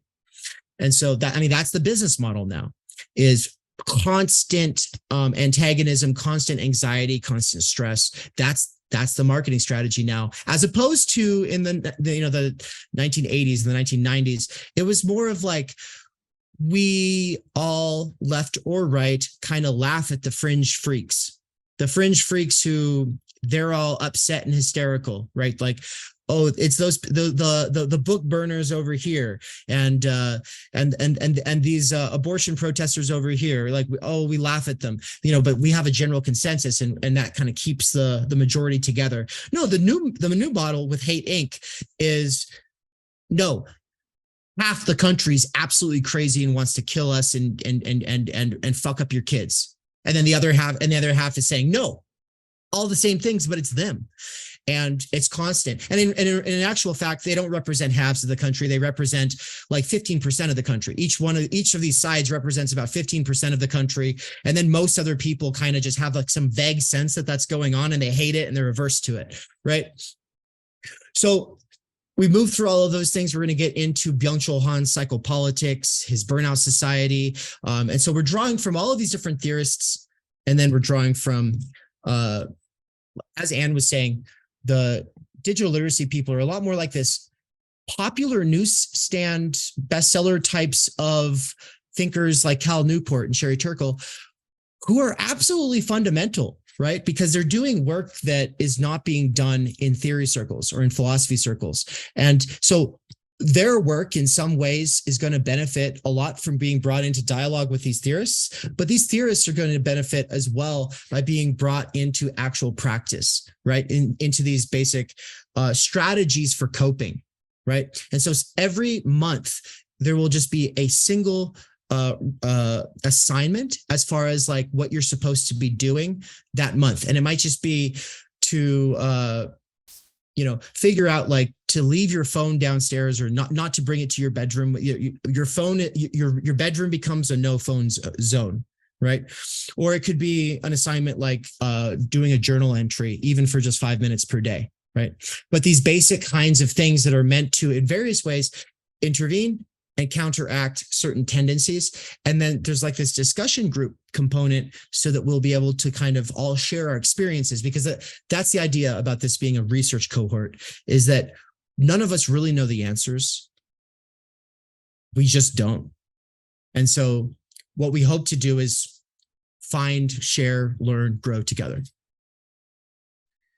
Fantastic. I mean, I think a lot of, the themes that we're running through both of your reflections there, a lot of them involve boundary formation. Like, so I think, like, for example, if we use the metaphor of the internet and the electronic media as a type of atomic bomb, it's like what the bomb exploded were our boundaries or constraints or sort of simply limits.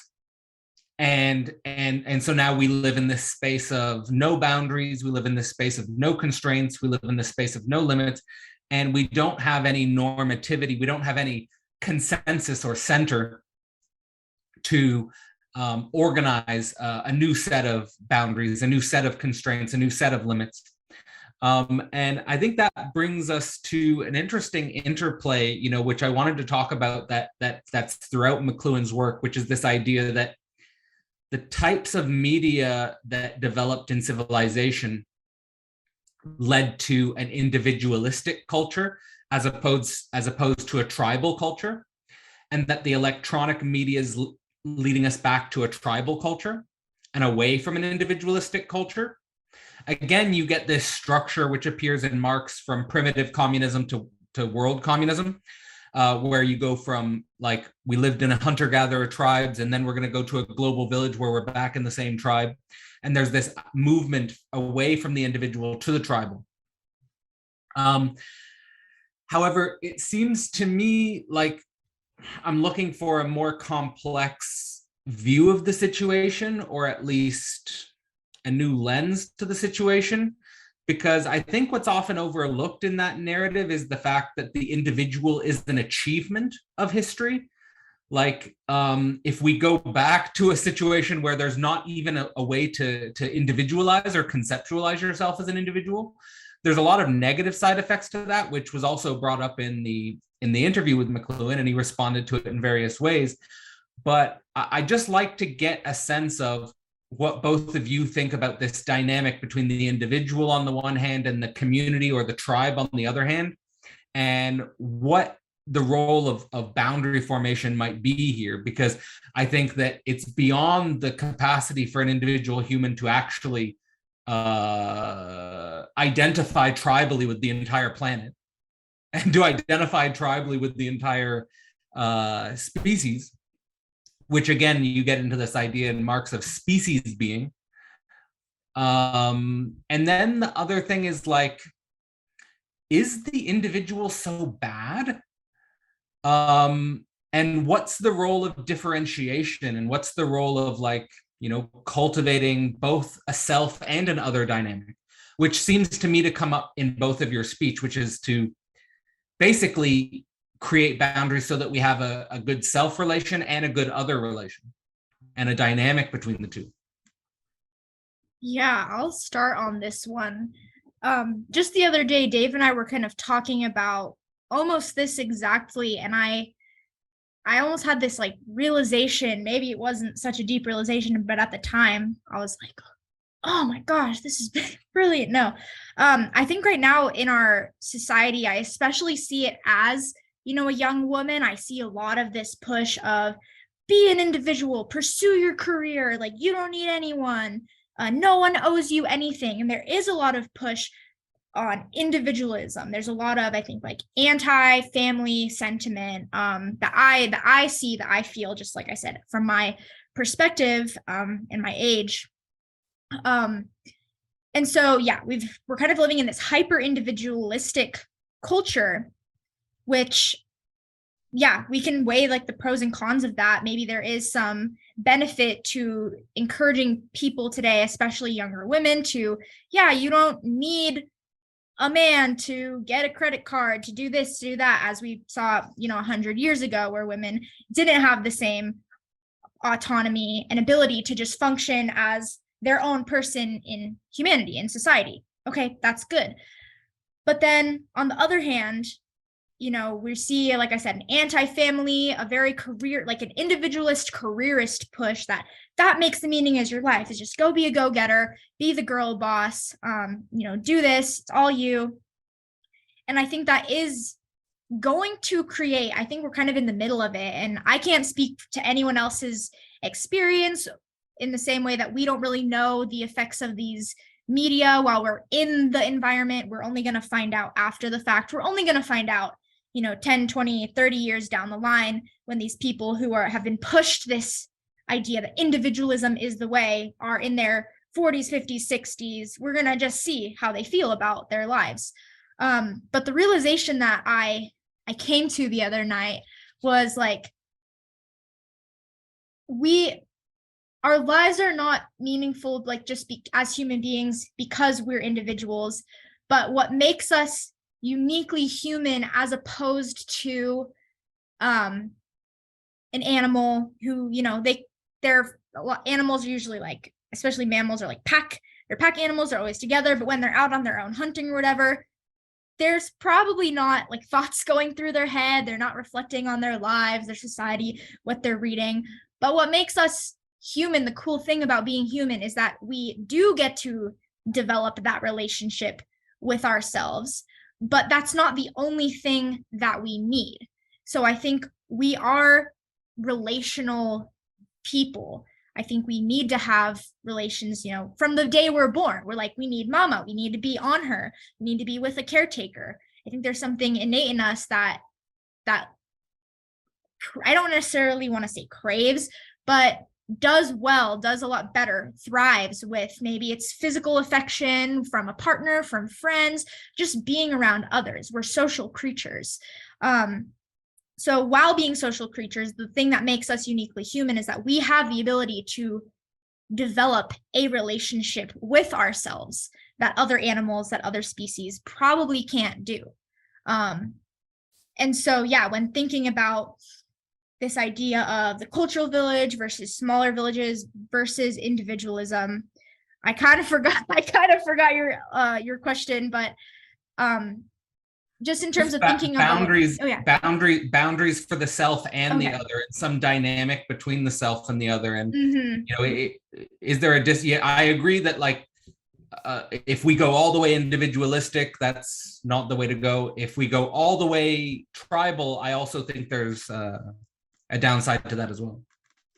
Right. Yeah. And so the struggle in this day and age where we have this medium or the technology kind of interfering with these two relationships, it'll be the struggle of finding the time and the space to cultivate your relationship with yourself outside of it, and finding the time and the space to cultivate your relationship with the people around you. I think, as maybe cool or revolutionary as it is to know everything that's going on around the world and to have friends all around the world, I do think that is an overall net positive. It's like, Cadell, we wouldn't be able to talk if we didn't have this technology. Our friends that we just made in Mexico, we want to be able to keep up with them and check in on them and hear about their lives. I think that is, we're able to have friends so many other places, but to try to feel like we have to be these globally connected citizens, we can appreciate our global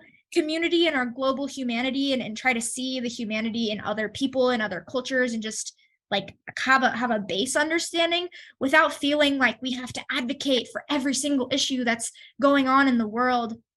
Because I think it's the relationships with the people whose faces we know, whose voices we know, whether it is, through Zoom or just the people that we know in our everyday lives, are the relationships that matter the most and that we do need to focus on. So in terms of thinking about, being social and kind of getting that social fill, just going on Twitter and having Twitter conversations isn't going to cut it.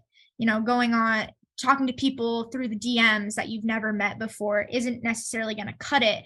And that's almost my critique of, when talking about all of this, I think we need to talk about like dating apps and Tinder and all of those. It's like that kind of muddies the line between like relationship with the other, especially in, like a sexual sense. And we're all in the What is Sex course by Lenka Zupančič. And so thinking about that also and how this technology interferes with our sexual relations as well is one where it's like, we used to not meet people like this. Now we're meeting people who we didn't meet face to face first. It was, we met them through text only. We just saw some selected pictures of them. And so figuring out, is this a net positive? How do we use that to create relationships? But I think it is, the relationships with the real people in our lives that we have to focus on cultivating and giving a little bit more time and attention to than just everything going on online. I really like how you turned that back into talking about dating. On the one hand, dating is a problem today because this is like the loneliest generation, right? Like 1 in 3 millennials doesn't have any friends or something like that. Like more and more Zoomers are like just lonely, anxious, depressed. And then like the bonds that are forming are on the basis of like these algorithmically curated sort of experiments that are being conducted on the massive humans who use the technology, right? Like the users are the guinea pigs, right? And I think that because we keep saying the negative things, we have to actually reverse Virilio's famous statement. Virilio says, with the invention of the ship, you get the shipwreck. Yeah, but you also get to, go to the other side of the world. And so there's positives, like I'm sure some beautiful, loving relationships are also forming, but the amount of people lonely and turning to porn or technical devices for their gratification, instead of forming lasting bonds or relationships, that's not seemingly going down and is only getting worse. And so the part of the thing that we keep kind of circling around is this idea of like, is it a net positive? Is it a net negative? Should we be optimistic? Should we be pessimistic? And I think part of the thing is like, it's good, it's bad. We just need to understand how and in what ways it is these things, how it is useful, how it is counterproductive, and to align our expectations with the reality of the situation. And that reality is not one that we can just know without researching, right? But as far as the global village versus individuals, I just wanted to say that there is this conceptual distinction between individualism and individuals, right? I think, Cadell, that you're correct, that the individual is a special moment in history, right? That, yeah, capitalism has used that, the sort of creation of the individual, or the discovery, or the, I don't know how we want to say the value of the individual, right? That we value the individual. Like, I mean, let me just give a very practical example is like in traditional cultures, you make, especially as a woman, you making your own determination on who you date and why was not valued. Right? Like that is, you don't choose. It's the culture, the tradition, the society, the family chooses. And I think that the modern world, and this is like the funny thing about Kant's What is Enlightenment? In the opening pages of What is Enlightenment, he's basically saying, look, you're an individual. You can think for yourself. Use the power of your own understanding. And like, I remember reading those pages and I was like, people needed to hear that. But yeah, people needed to hear that. Right? Like, so I just wanted to emphasize this because, and in the context of what I'm throwing back to you, Dave, immediately, is in the explosion of the atomic bomb, and like, all, fairness to McLuhan, like he couldn't predict the future, but he was just sort of being like an artist, like intimating the future possibilities of the electronic explosion, is like, he was predicting that we're heading back to a tribal situation, but you're saying loneliness is increasing. So like I'm just saying, like, what's going on here? I'm more just like hysterical. Like I'm hysterical, like what's going on? Yeah. So individualism, well, okay. So the ideology of individualism, we'll set that to the side and just say that the modernity brings about liberalism, which was not, in its classical sense, has nothing to do with Democrats, right? But has everything to do with the individual, and saying that the individual has rights, natural rights, right? And that you cannot just hang, draw, and quarter or torture somebody just because they say, I think the king is wrong, or I don't believe the Bible, right? Treason and blasphemy are concepts in traditional society across the board. Traditional societies tend to be a lot more collectivist, right? And they don't have like this robust sense of like, no, but you're an individual, right? And so, yeah, no, I mean, almost everything I say and do flies in the face of tradition. And there's a lot of people who would have me punished for that, right? In a lot of societies, and even people in our own society today. They don't like it.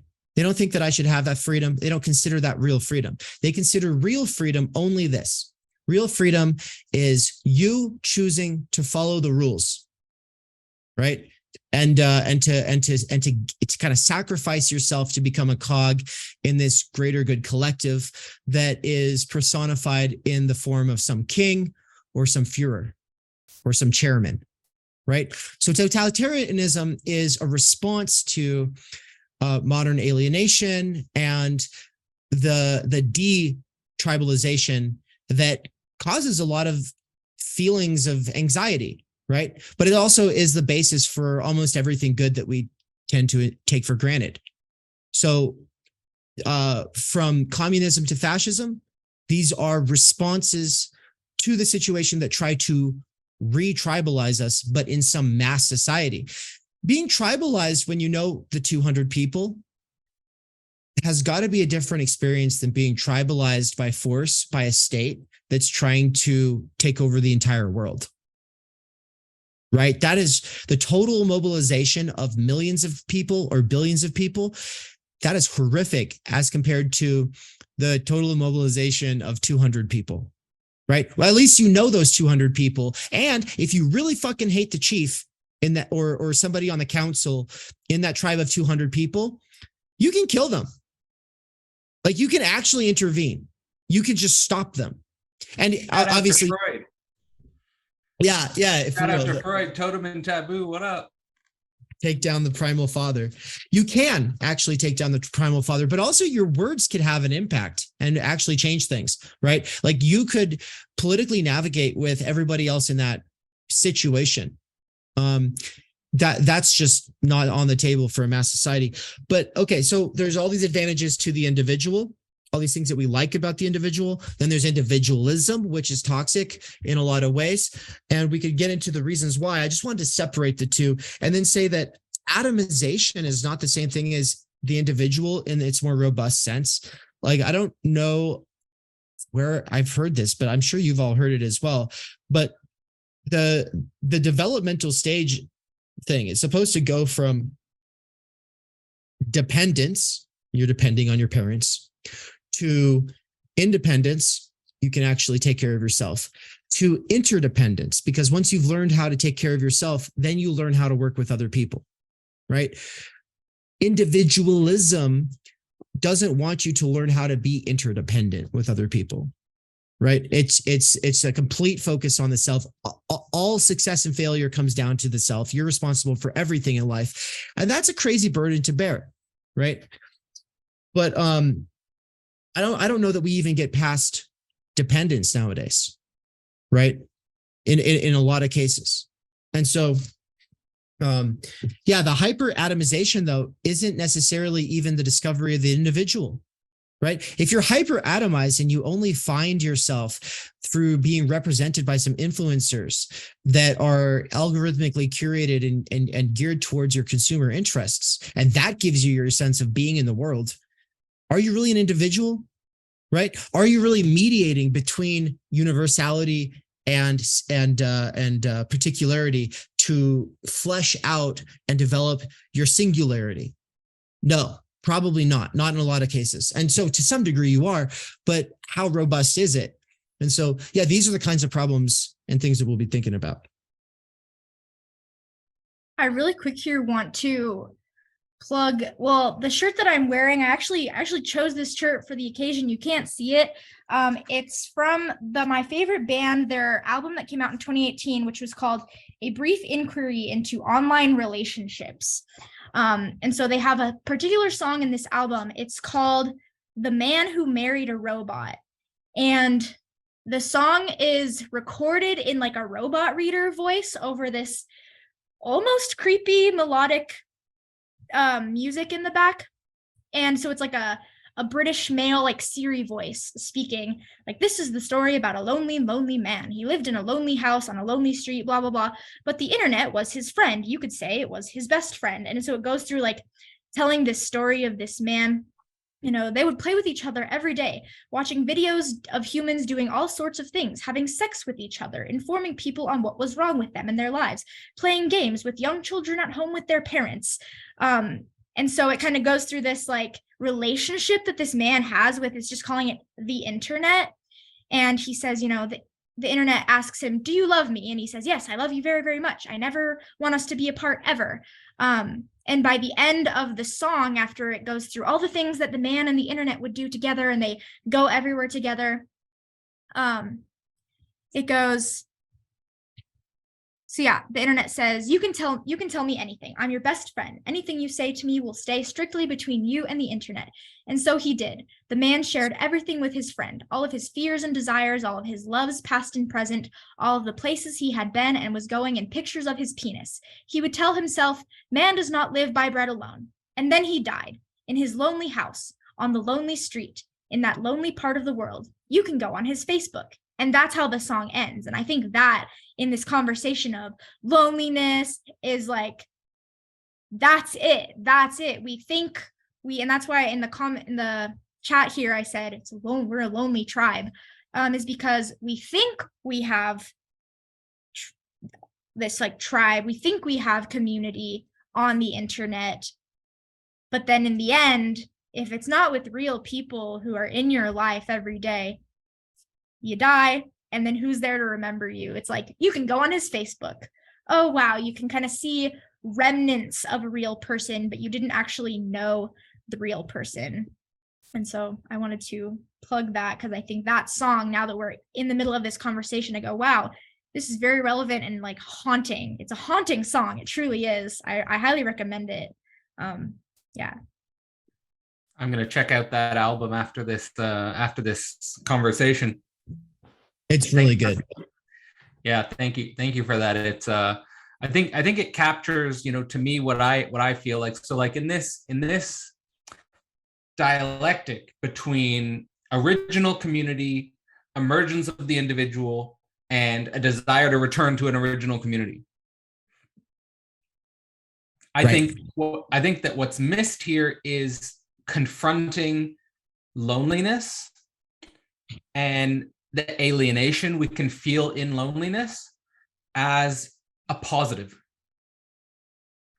So what I mean by that is that it's almost a privilege to be at a time and be in a situation where we can be alienated like that, where we can experience loneliness like that. There's almost like a historical privilege that's opened up here. And I think that what's at stake in this movement, from what I like thinking of as from loneliness to aloneness, is becoming comfortable with aloneness, and from the space of being comfortable with aloneness, being more aware and selective about your tribe. So it's not like undifferentiated, we're all in the same tribe.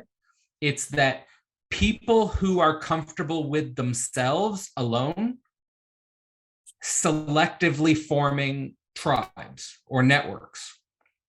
And those networks having a different quality to them than the original traditional tribes, because they're composed of individuated elements who in some sense have created a cultural selection, have gone through a cultural selection process in some sense. I think that the problem with that narrative, again, or at least a potential complication of that narrative, is with, for example, reproduction, building families, and all of those things. Because as soon as you engage in reproduction and building families, it seems to me you encounter those psychoanalytic dimensions like the Oedipal triangle and all sorts of other dynamics that are characteristics of tribes. But one of the things I wanted to bring up here that I think is emerging in a very interesting way in our current society and our current culture, and which is actually interestingly framed in this interview with McLuhan, is this idea of the global electronic hyper future tribe and the weird position of Africa. So like they say it many times in the interview, like I'll just give the exact quotes, is like, well, one, Africa as a representative of the original tribe. He says, you know, and talking about how Africans are now today being pulled away from their original tribal web into an alphabetic literacy, and that you know, we see in African society the original tribal society, and that they have to sacrifice their senses now in the internet age. But also this idea that in a total retribalization, that we are re-encountering, quote unquote, the Africa within. This was a quote that was brought up. And I think that that's a super interesting thing to talk about, because I think like, and especially like in the context of like American culture, because like American culture, I think in the 21st century, my hypothesis is, and then I'll throw it to you guys to get your view. My hypothesis is that 20th century American culture was based on, in some sense, a unconscious sublimation of African culture in a way that they could repress the origin of African culture. So like, for example, rock and roll with Elvis Presley, for example, like is a good example. But like in the 21st century, it's like you can't, like America can't do that anymore.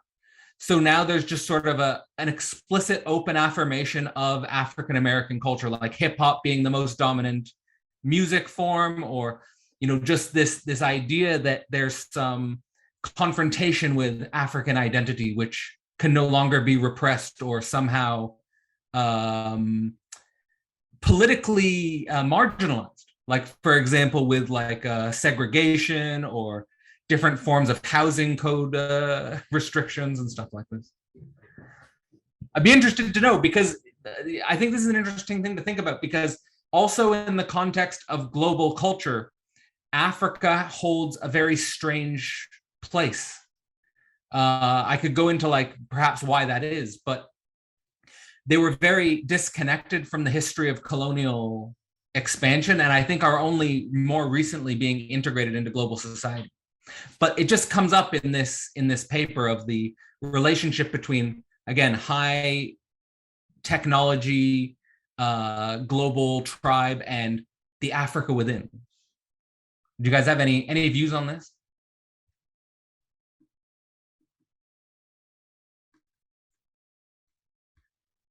No idea what to say about this. I remember thinking like, wow, I don't think that he would say that in this day and age, because we're not supposed to talk about Africa in this sort of totalizing way where it's like this, you know, it's like, oh, Africa, it's our dark past, you know, it's the dark rhythm of everybody's past or something. Like this is the kind of way that people would talk about it back then.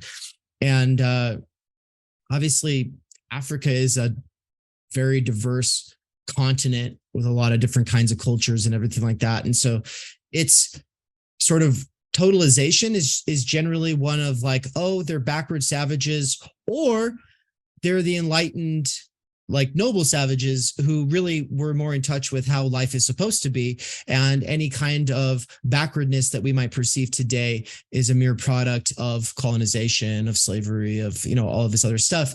And then, of course, if you zoom in and actually look at it, the history is a lot more complicated, right? Because people are complicated and they're people. And so I guess the main thing is just like he seems to romanticize the tribe in this way that like Rousseau does, in this way that you're saying that Marx did. I don't know if Marx did it so much as like, I think he was kind of interested in the anthropology of his time, but he wasn't basing the stuff that he did on that anthropology. I think he took it critically with a grain of salt.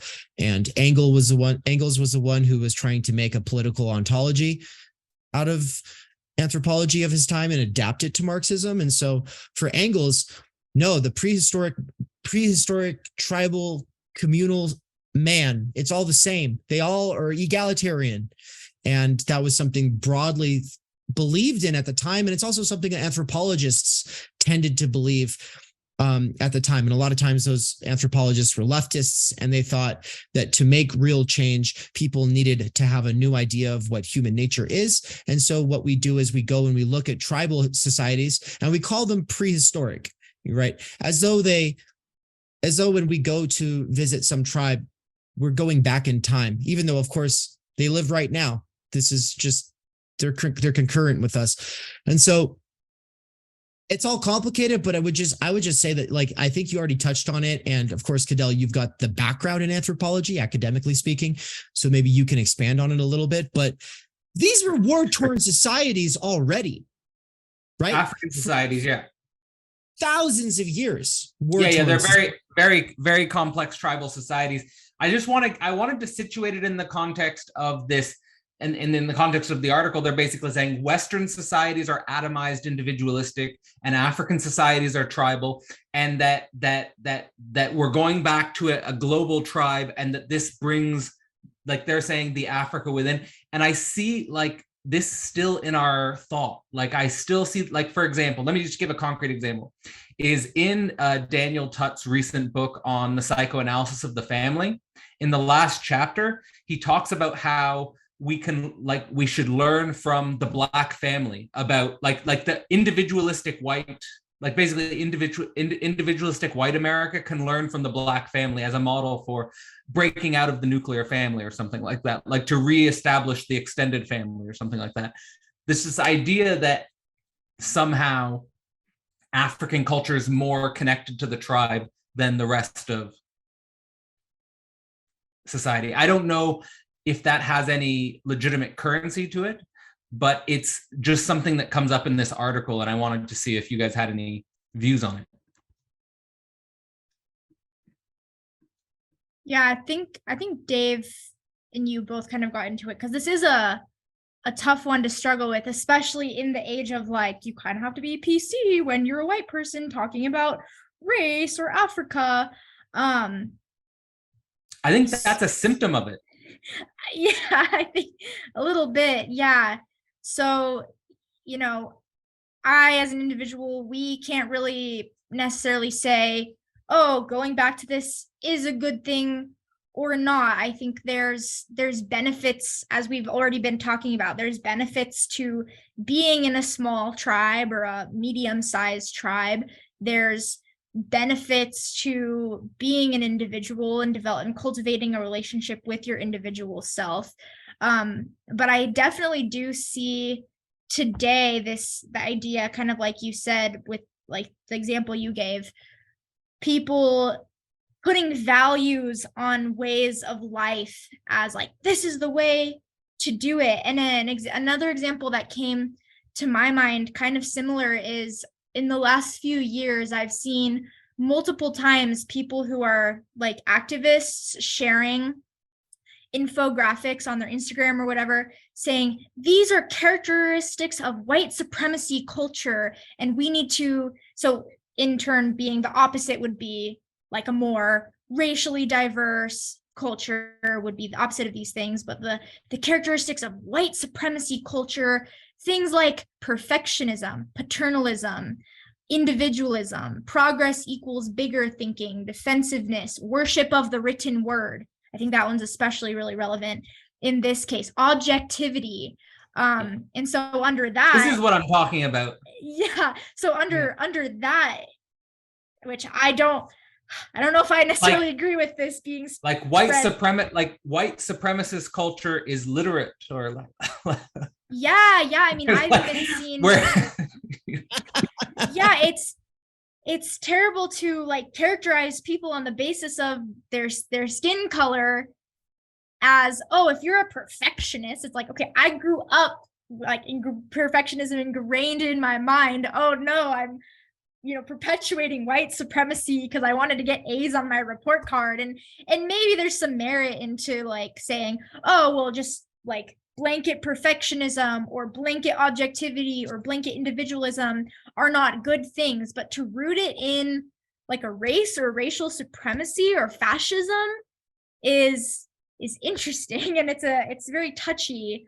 But yeah, I think what Dave said, human beings are so complicated in the ways that we live our lives based on our culture, but only like our physical location and just how we develop as societies and as cultures and as tribes. I don't know if we can really just say like, oh, good, bad, here, this, African tribal is good and this white supremacist individualism is bad, because as McLuhan talks about in this interview, as some of the books that I've been reading, as we've all been talking about, there's pros and cons to both of it. And so I think, this is a really interesting and tough point in the interview to struggle with, especially in our current, BLM activism age. The problem with essentializing racial characteristics in this way, I like how Nance says this in his piece that's going to be included in the forthcoming Underground Theory volume. That is, it also has pieces by all of us. But he says that the problem with this kind of racial essentialism is that as soon as you start saying that certain groups of people are naturally better at certain kinds of things, you're also out the other side of your mouth insinuating that certain groups of people are also just worse at certain kinds of things, right? And this is the kind of racism that you will deal with as a Native American or as a Black person in the United States growing up in a Native American or Black community, especially a poorer community, where if you are reading, you actually take reading seriously, you'll get bullied for it, told, oh, you're being white.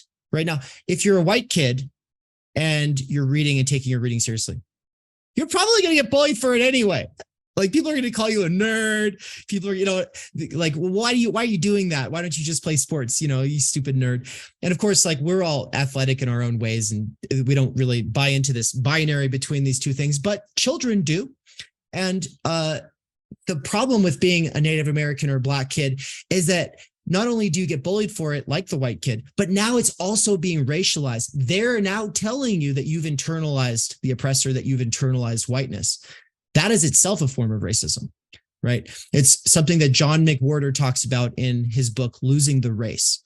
It's something that I think Dr. Adolph Reed talks about, but it's also something that Frederick Douglass, well, I'm not sure if he talked about this expressly, but the reason I want to bring Frederick Douglass into it is, like, in the life and times of Frederick Douglass, like, one of the first freed slaves who was a public intellectual and had a huge influence on the emancipation of slavery, or like the abolition of slavery and the emancipation of slaves.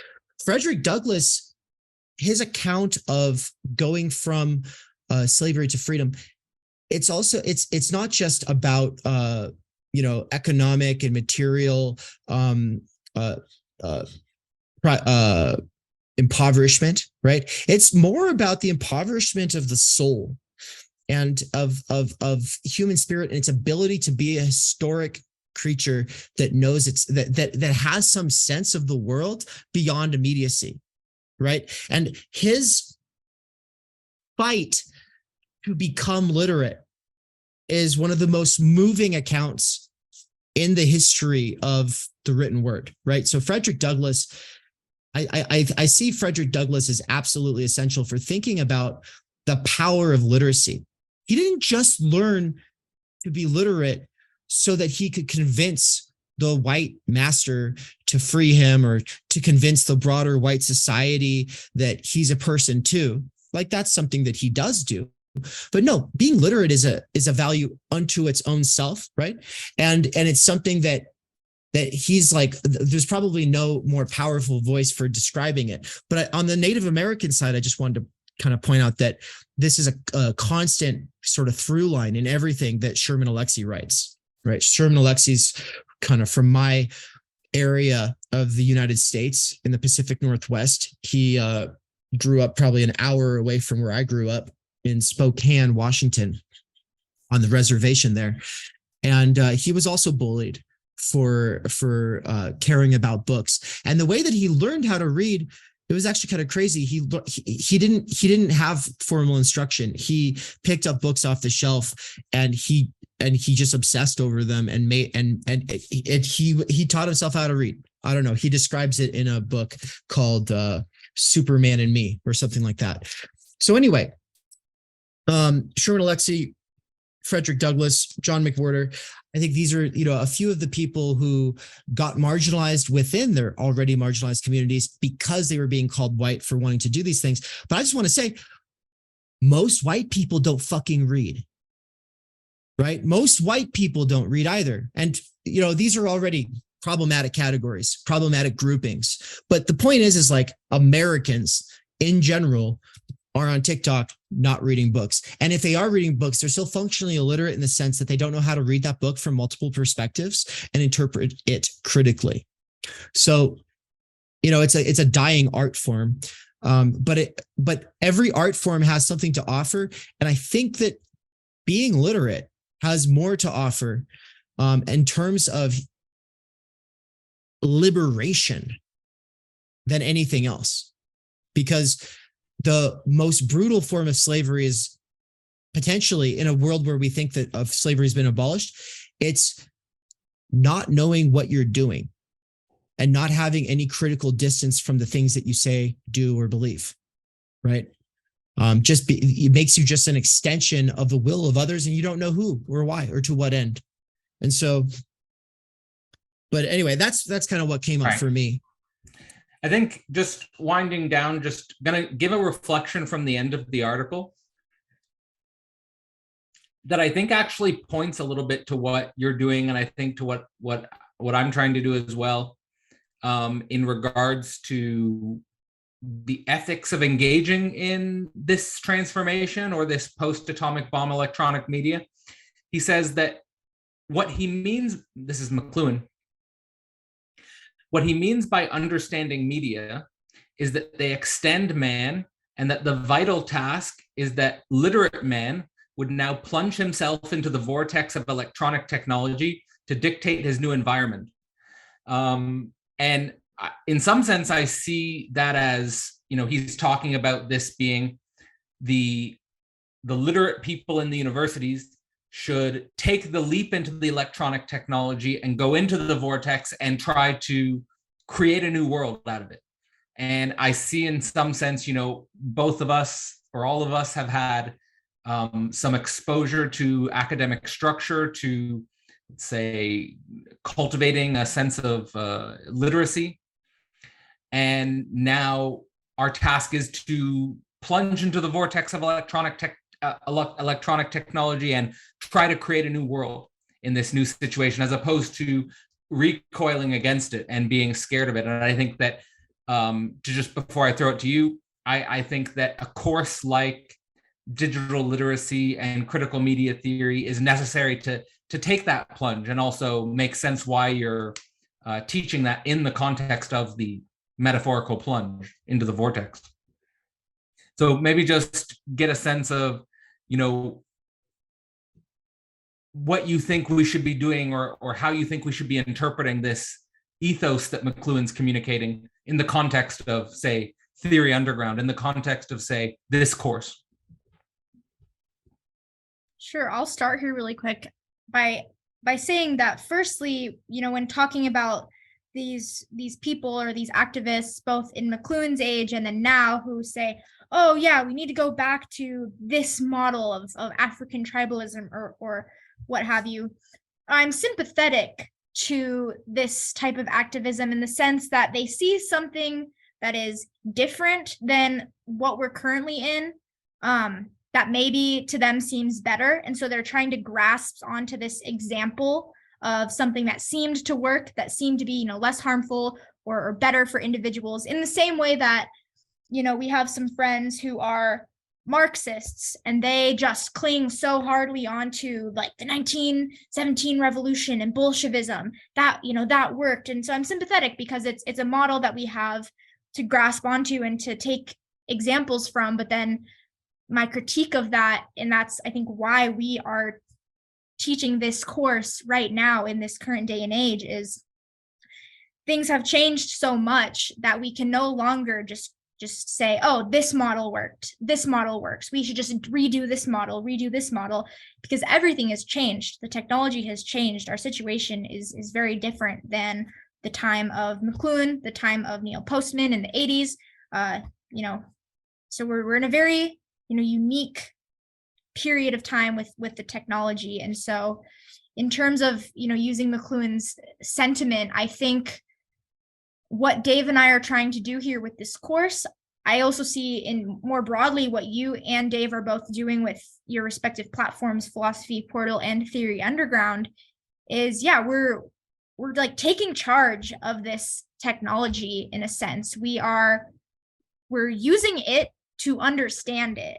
We can't be completely outside of it, just practically speaking, but then also in terms of trying to understand it, we need to experiment with it, cherry with it, try and fail, and really use it in that way. And so McLuhan is definitely the starting point. I'm really excited to kind of get more into it. Dave will really be taking the charge of leading the McLuhan part of our first session that starts here in a few weeks. But that is what I have to say about that. Thank you. I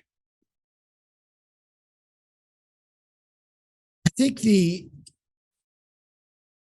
thing that we haven't talked about, and that maybe is a nice way of closing this out, is that in the same way that we can say that everything's changed and we live in a different world now, we can also say that when we read these authors, we're profoundly impacted by how ahead of their time they were. And I know, like, when Anne was reading Neil Postman and his focus is on television, it's crazy how much of what he says is still applicable with TikTok, but like more so, right? And so I think that when people think of philosophy in the United States, they think of either like analytic philosophy, logical paradoxes, maybe they think about, oh, that's Plato and Aristotle arguing, walking around Athens in togas. Or they kind of have there's a couple other visions that people have. One is like the sort of evangelical Christian, God's not dead, atheist professor who wants everybody to write God is dead before the class can continue, right? He's this dogmatic sort of atheist. And in this kind of characterization of philosophy is nothing but worldview. And that, whatever the professor is teaching is just to get everyone else to believe their worldview. But you're lucky if you think that, because at least that can change, that can be changed. But if you think that philosophy is the spirituality and UFO section at the Barnes and Noble, you're fucked, right? Like this is the conception of philosophy right now. Like if you go to any bookstore in the United States, it's almost always like there's the UFOs and New Age spirituality, and then you might find Kant's Critique of Pure Reason if you're lucky, right? It's probably going to be some Alain de Botton or whatever, the school of Alain de Botton. Alain de Botton, yeah, school of life. Alain de Botton. Alain de Botton, yeah. So part of the goal of Theory Underground is to set the record straight, to help people get familiarized with something that's been relegated to a niche academic interest, and to help people kind of come into philosophy and theory in a way that makes it relevant to their lives.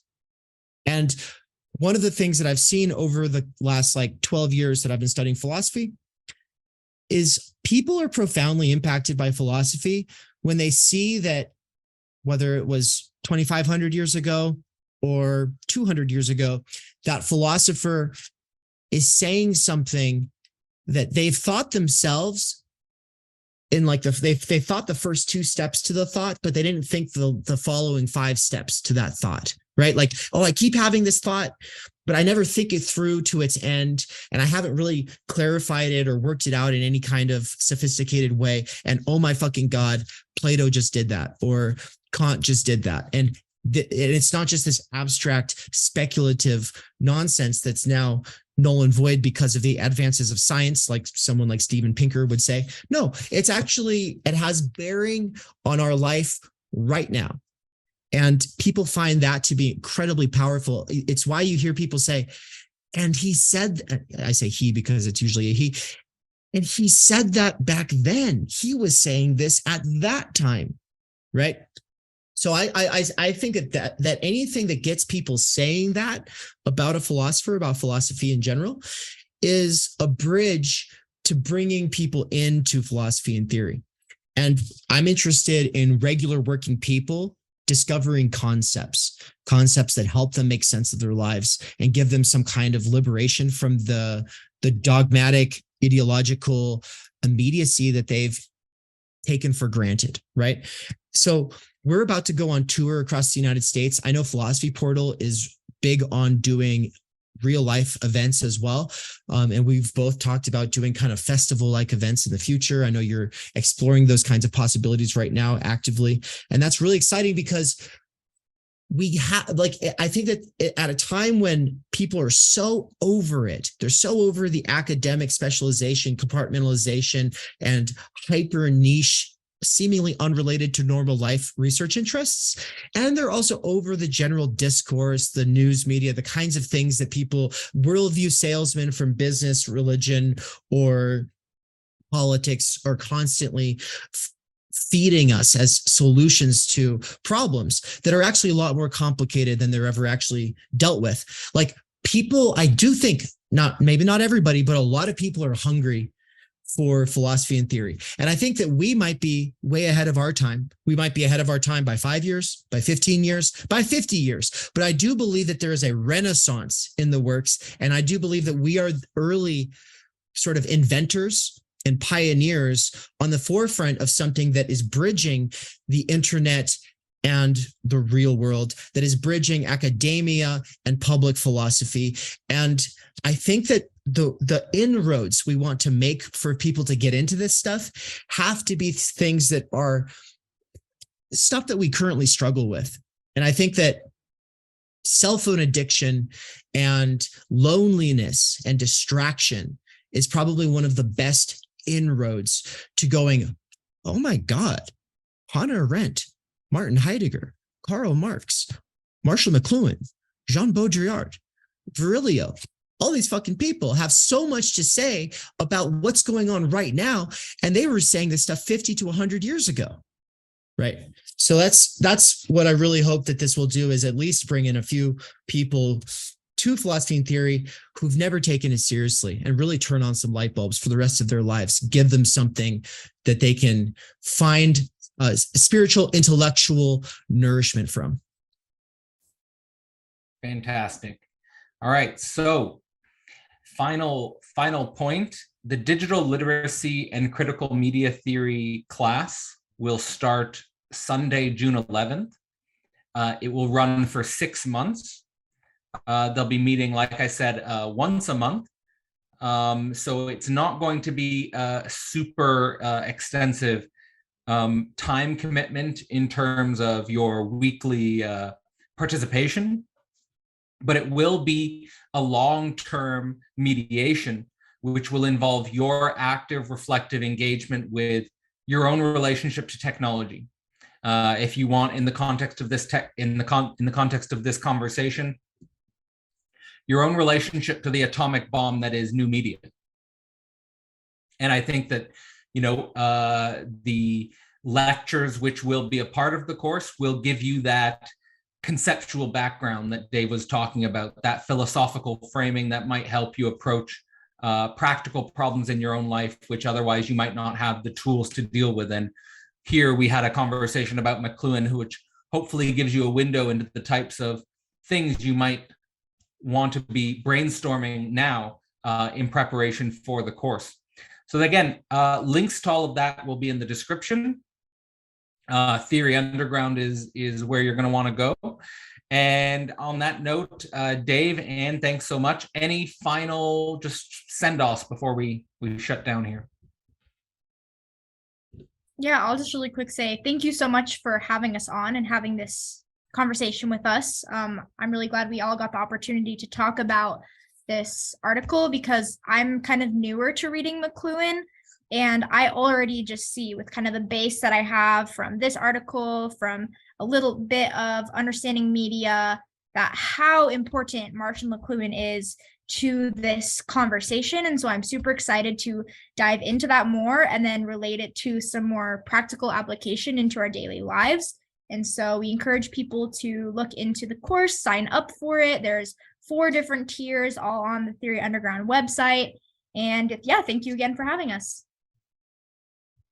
Yeah, that's really wonderful. It's theory-underground.com. Click on courses. The rest is self-explanatory, hopefully.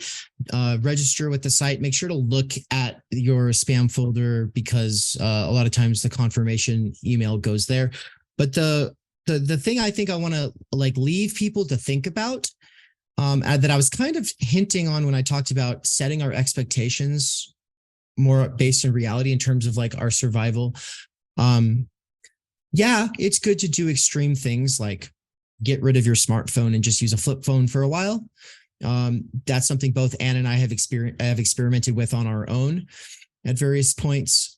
It's good to experiment with all kinds of things. And obviously nowadays people experiment with diets and various exercise routines all the time. This is what podcasts tend to focus on. But what I want to leave people with to think about is that a lot of these ideals we have of reading books in some traditional way, etc. Some of them might be unrealistic expectations. Now, obviously, we're keeping the books alive, right? We at Philosophy Portal and Theory Underground, we believe in it. But I'm starting to think that in some ways, instead of just being oh, I'm so distracted, I'm trying to learn how to focus. I'm trying to learn how to focus like I've been for the last 10 years. Instead being I'm hyper distracted. And I've developed some strategies for learning anyway. Not so that I can become a person who's not hyper distracted, but so that I can be a hyper distracted person and still learn, right? And so part of this is trying to understand what we are now. Not necessarily so that we can become who we were supposed to be or who we actually supposedly were in the past. I don't know. That's just something I want to leave people with so that we're not just seen as people who are romanticizing old texts. I do believe that texts are important, but we can listen to books now. That's different. You know what I mean? And it kind of brings us back to the orality of texts that was there in the medieval times when you would sit with the master who reads the book and you would take the notes, right? Now I'm washing the dishes while I'm listening to books or lectures. And maybe it's not as good, but maybe there's also something that is good about that. Something that lays a radical groundwork for something beyond a class society where some people are supposed to read and other people are not supposed to think about big ideas, but are just supposed to work. So thanks so much for having us on, Cadell. All right. With that, as Dave said, theory-underground.com, courses, the rest should be self-explanatory. And again, links will be all in the description. So thanks so much, Dave. Thanks so much, Anne. This has been Digital Literacy and Critical Media Theory, a little window into that course through a conversation about Marshall McLuhan. And I hope everyone has a great evening. And now a quick message from our sponsors. Just kidding. This will be neither quick nor from any corporate or state sponsorship. What follows is a description of Theory Underground, a thank you to its patrons, information about the upcoming tour, and 3 brand new courses that you might want to enroll in. Stay for the whole thing to get promo codes to save on those courses or information about the financial aid scholarship. Theory Underground is a philosophy lecture course gated social media site and publishing house by and for working class intellectuals and renegade academics. The subject matters dealt with at Theory Underground are the most important, yet neglected for understanding ourselves, the world, and ways of possibly changing it. Because we have no corporate or state sponsors, only a small band of patrons, everything in this first year of operation helps immensely. Special thank yous to Bert, Nance, Marilyn, Carl, and Adam for your help in the $50 per month patron tier. If you want to help but the $50 tier is too much, consider donating towards meals and gasoline via Venmo or PayPal. The gasoline is for our countrywide tour of the U.S., where we aim to meet with supporters of this effort and do events to draw in new people who do not necessarily belong to marketing demographics predetermined by the attention economy. We will be giving lectures, leading discussions, and promoting several brand new books. Our goal is to only go to towns and cities where we have personal invitations from at least one person. We are doing this underground style, which for the hardcore punk scene in the US meant coming for long enough to get to know the area and do multiple events, not this modern treadmill of a new city each night in an attempt to maximize fame and profit. If you are interested in being a host, guide, or volunteer, then please fill out the form at https://theory-underground.com/US-tour-2023. In an attempt to utilize the resources made publicly available, we will be using libraries for most of our events. So if you have a local library card and can reserve a space for us, we would most appreciate it. Alternatively, some of you might have access to pretty epic venue spaces. Just let us know ahead of time. Now for the courses. The 3 upcoming courses are What is Sex?, Digital Literacy and CMT, Critical Media Theory, and Being and Time. All courses at Theory Underground are available after the fact on demand, but some people get a lot more out of doing it live with a cohort. If you are looking to think deeply about the devices we have become reliant on while experimenting with new ways of reclaiming your attention span and relationship with yourself and others, then check out Digital Literacy and Critical Media Theory, a course that is structured to combat the attention economy while strategically using some of its tools to help us gain a freer relationship to our devices. If interested, an introduction to this course will be shared at the end of this video. Just make sure to click on it. The lectures for this course take place on the second Sunday of every month for 6 months, starting in May. If you sign up at Tier 3, you also get access to the Recovery Group component, which also meets once per month. Enroll with promo code CMT Early Bird YT before May 13th for 20% off. If you are frustrated by the discourse revolving around gender ideology, left and right, then join us in thinking deeper about sex. Cadell Last of Philosophy Portal is joining up with Theory Underground to teach Alenka Zupančik's What is Sex?, one of the most succinct and cutting-edge works of theory dealing with the topic.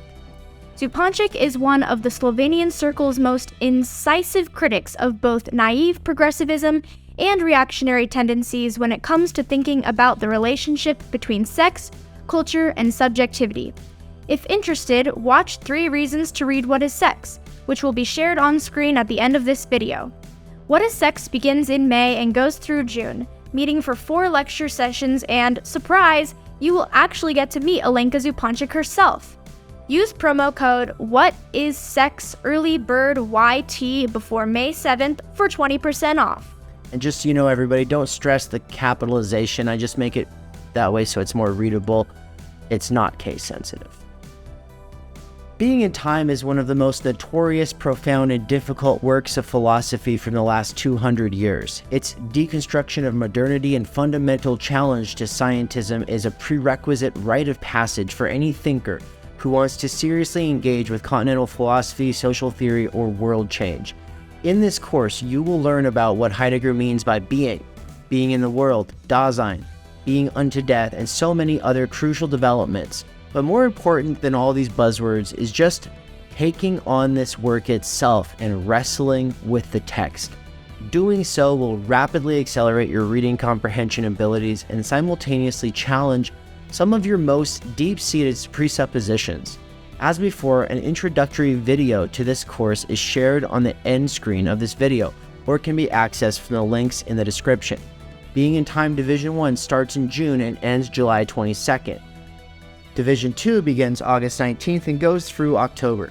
To sign up for Division 1 today, use the promo code BEINGINTIME-EARLYBIRDYT before the end of May for 20% off. If you feel obstructed by the cost of these courses, then we have good news. But before getting into the financial aid info, why are there even price tags at all? much less tiered pricing. First, because some people just want to audit, whereas others want constructive critical feedback or even one-on-one sessions. The tiers exist so that you can get the value you are seeking while compensating me, Dave, fairly for the time and energy required. Second, the prices set for these courses aim to make Theory Underground sustainable, meaning that it will bring in enough to pay for the costs of the operation, including my personal bills, since I want to be a co-earner in the household when my soon-to-be wife and I start a family. Thirdly, people tend to take the things they pay for more seriously, and we want you to get the most out of this experience. With those reasons aside, we do not seek to exclude anyone who is struggling just to get by.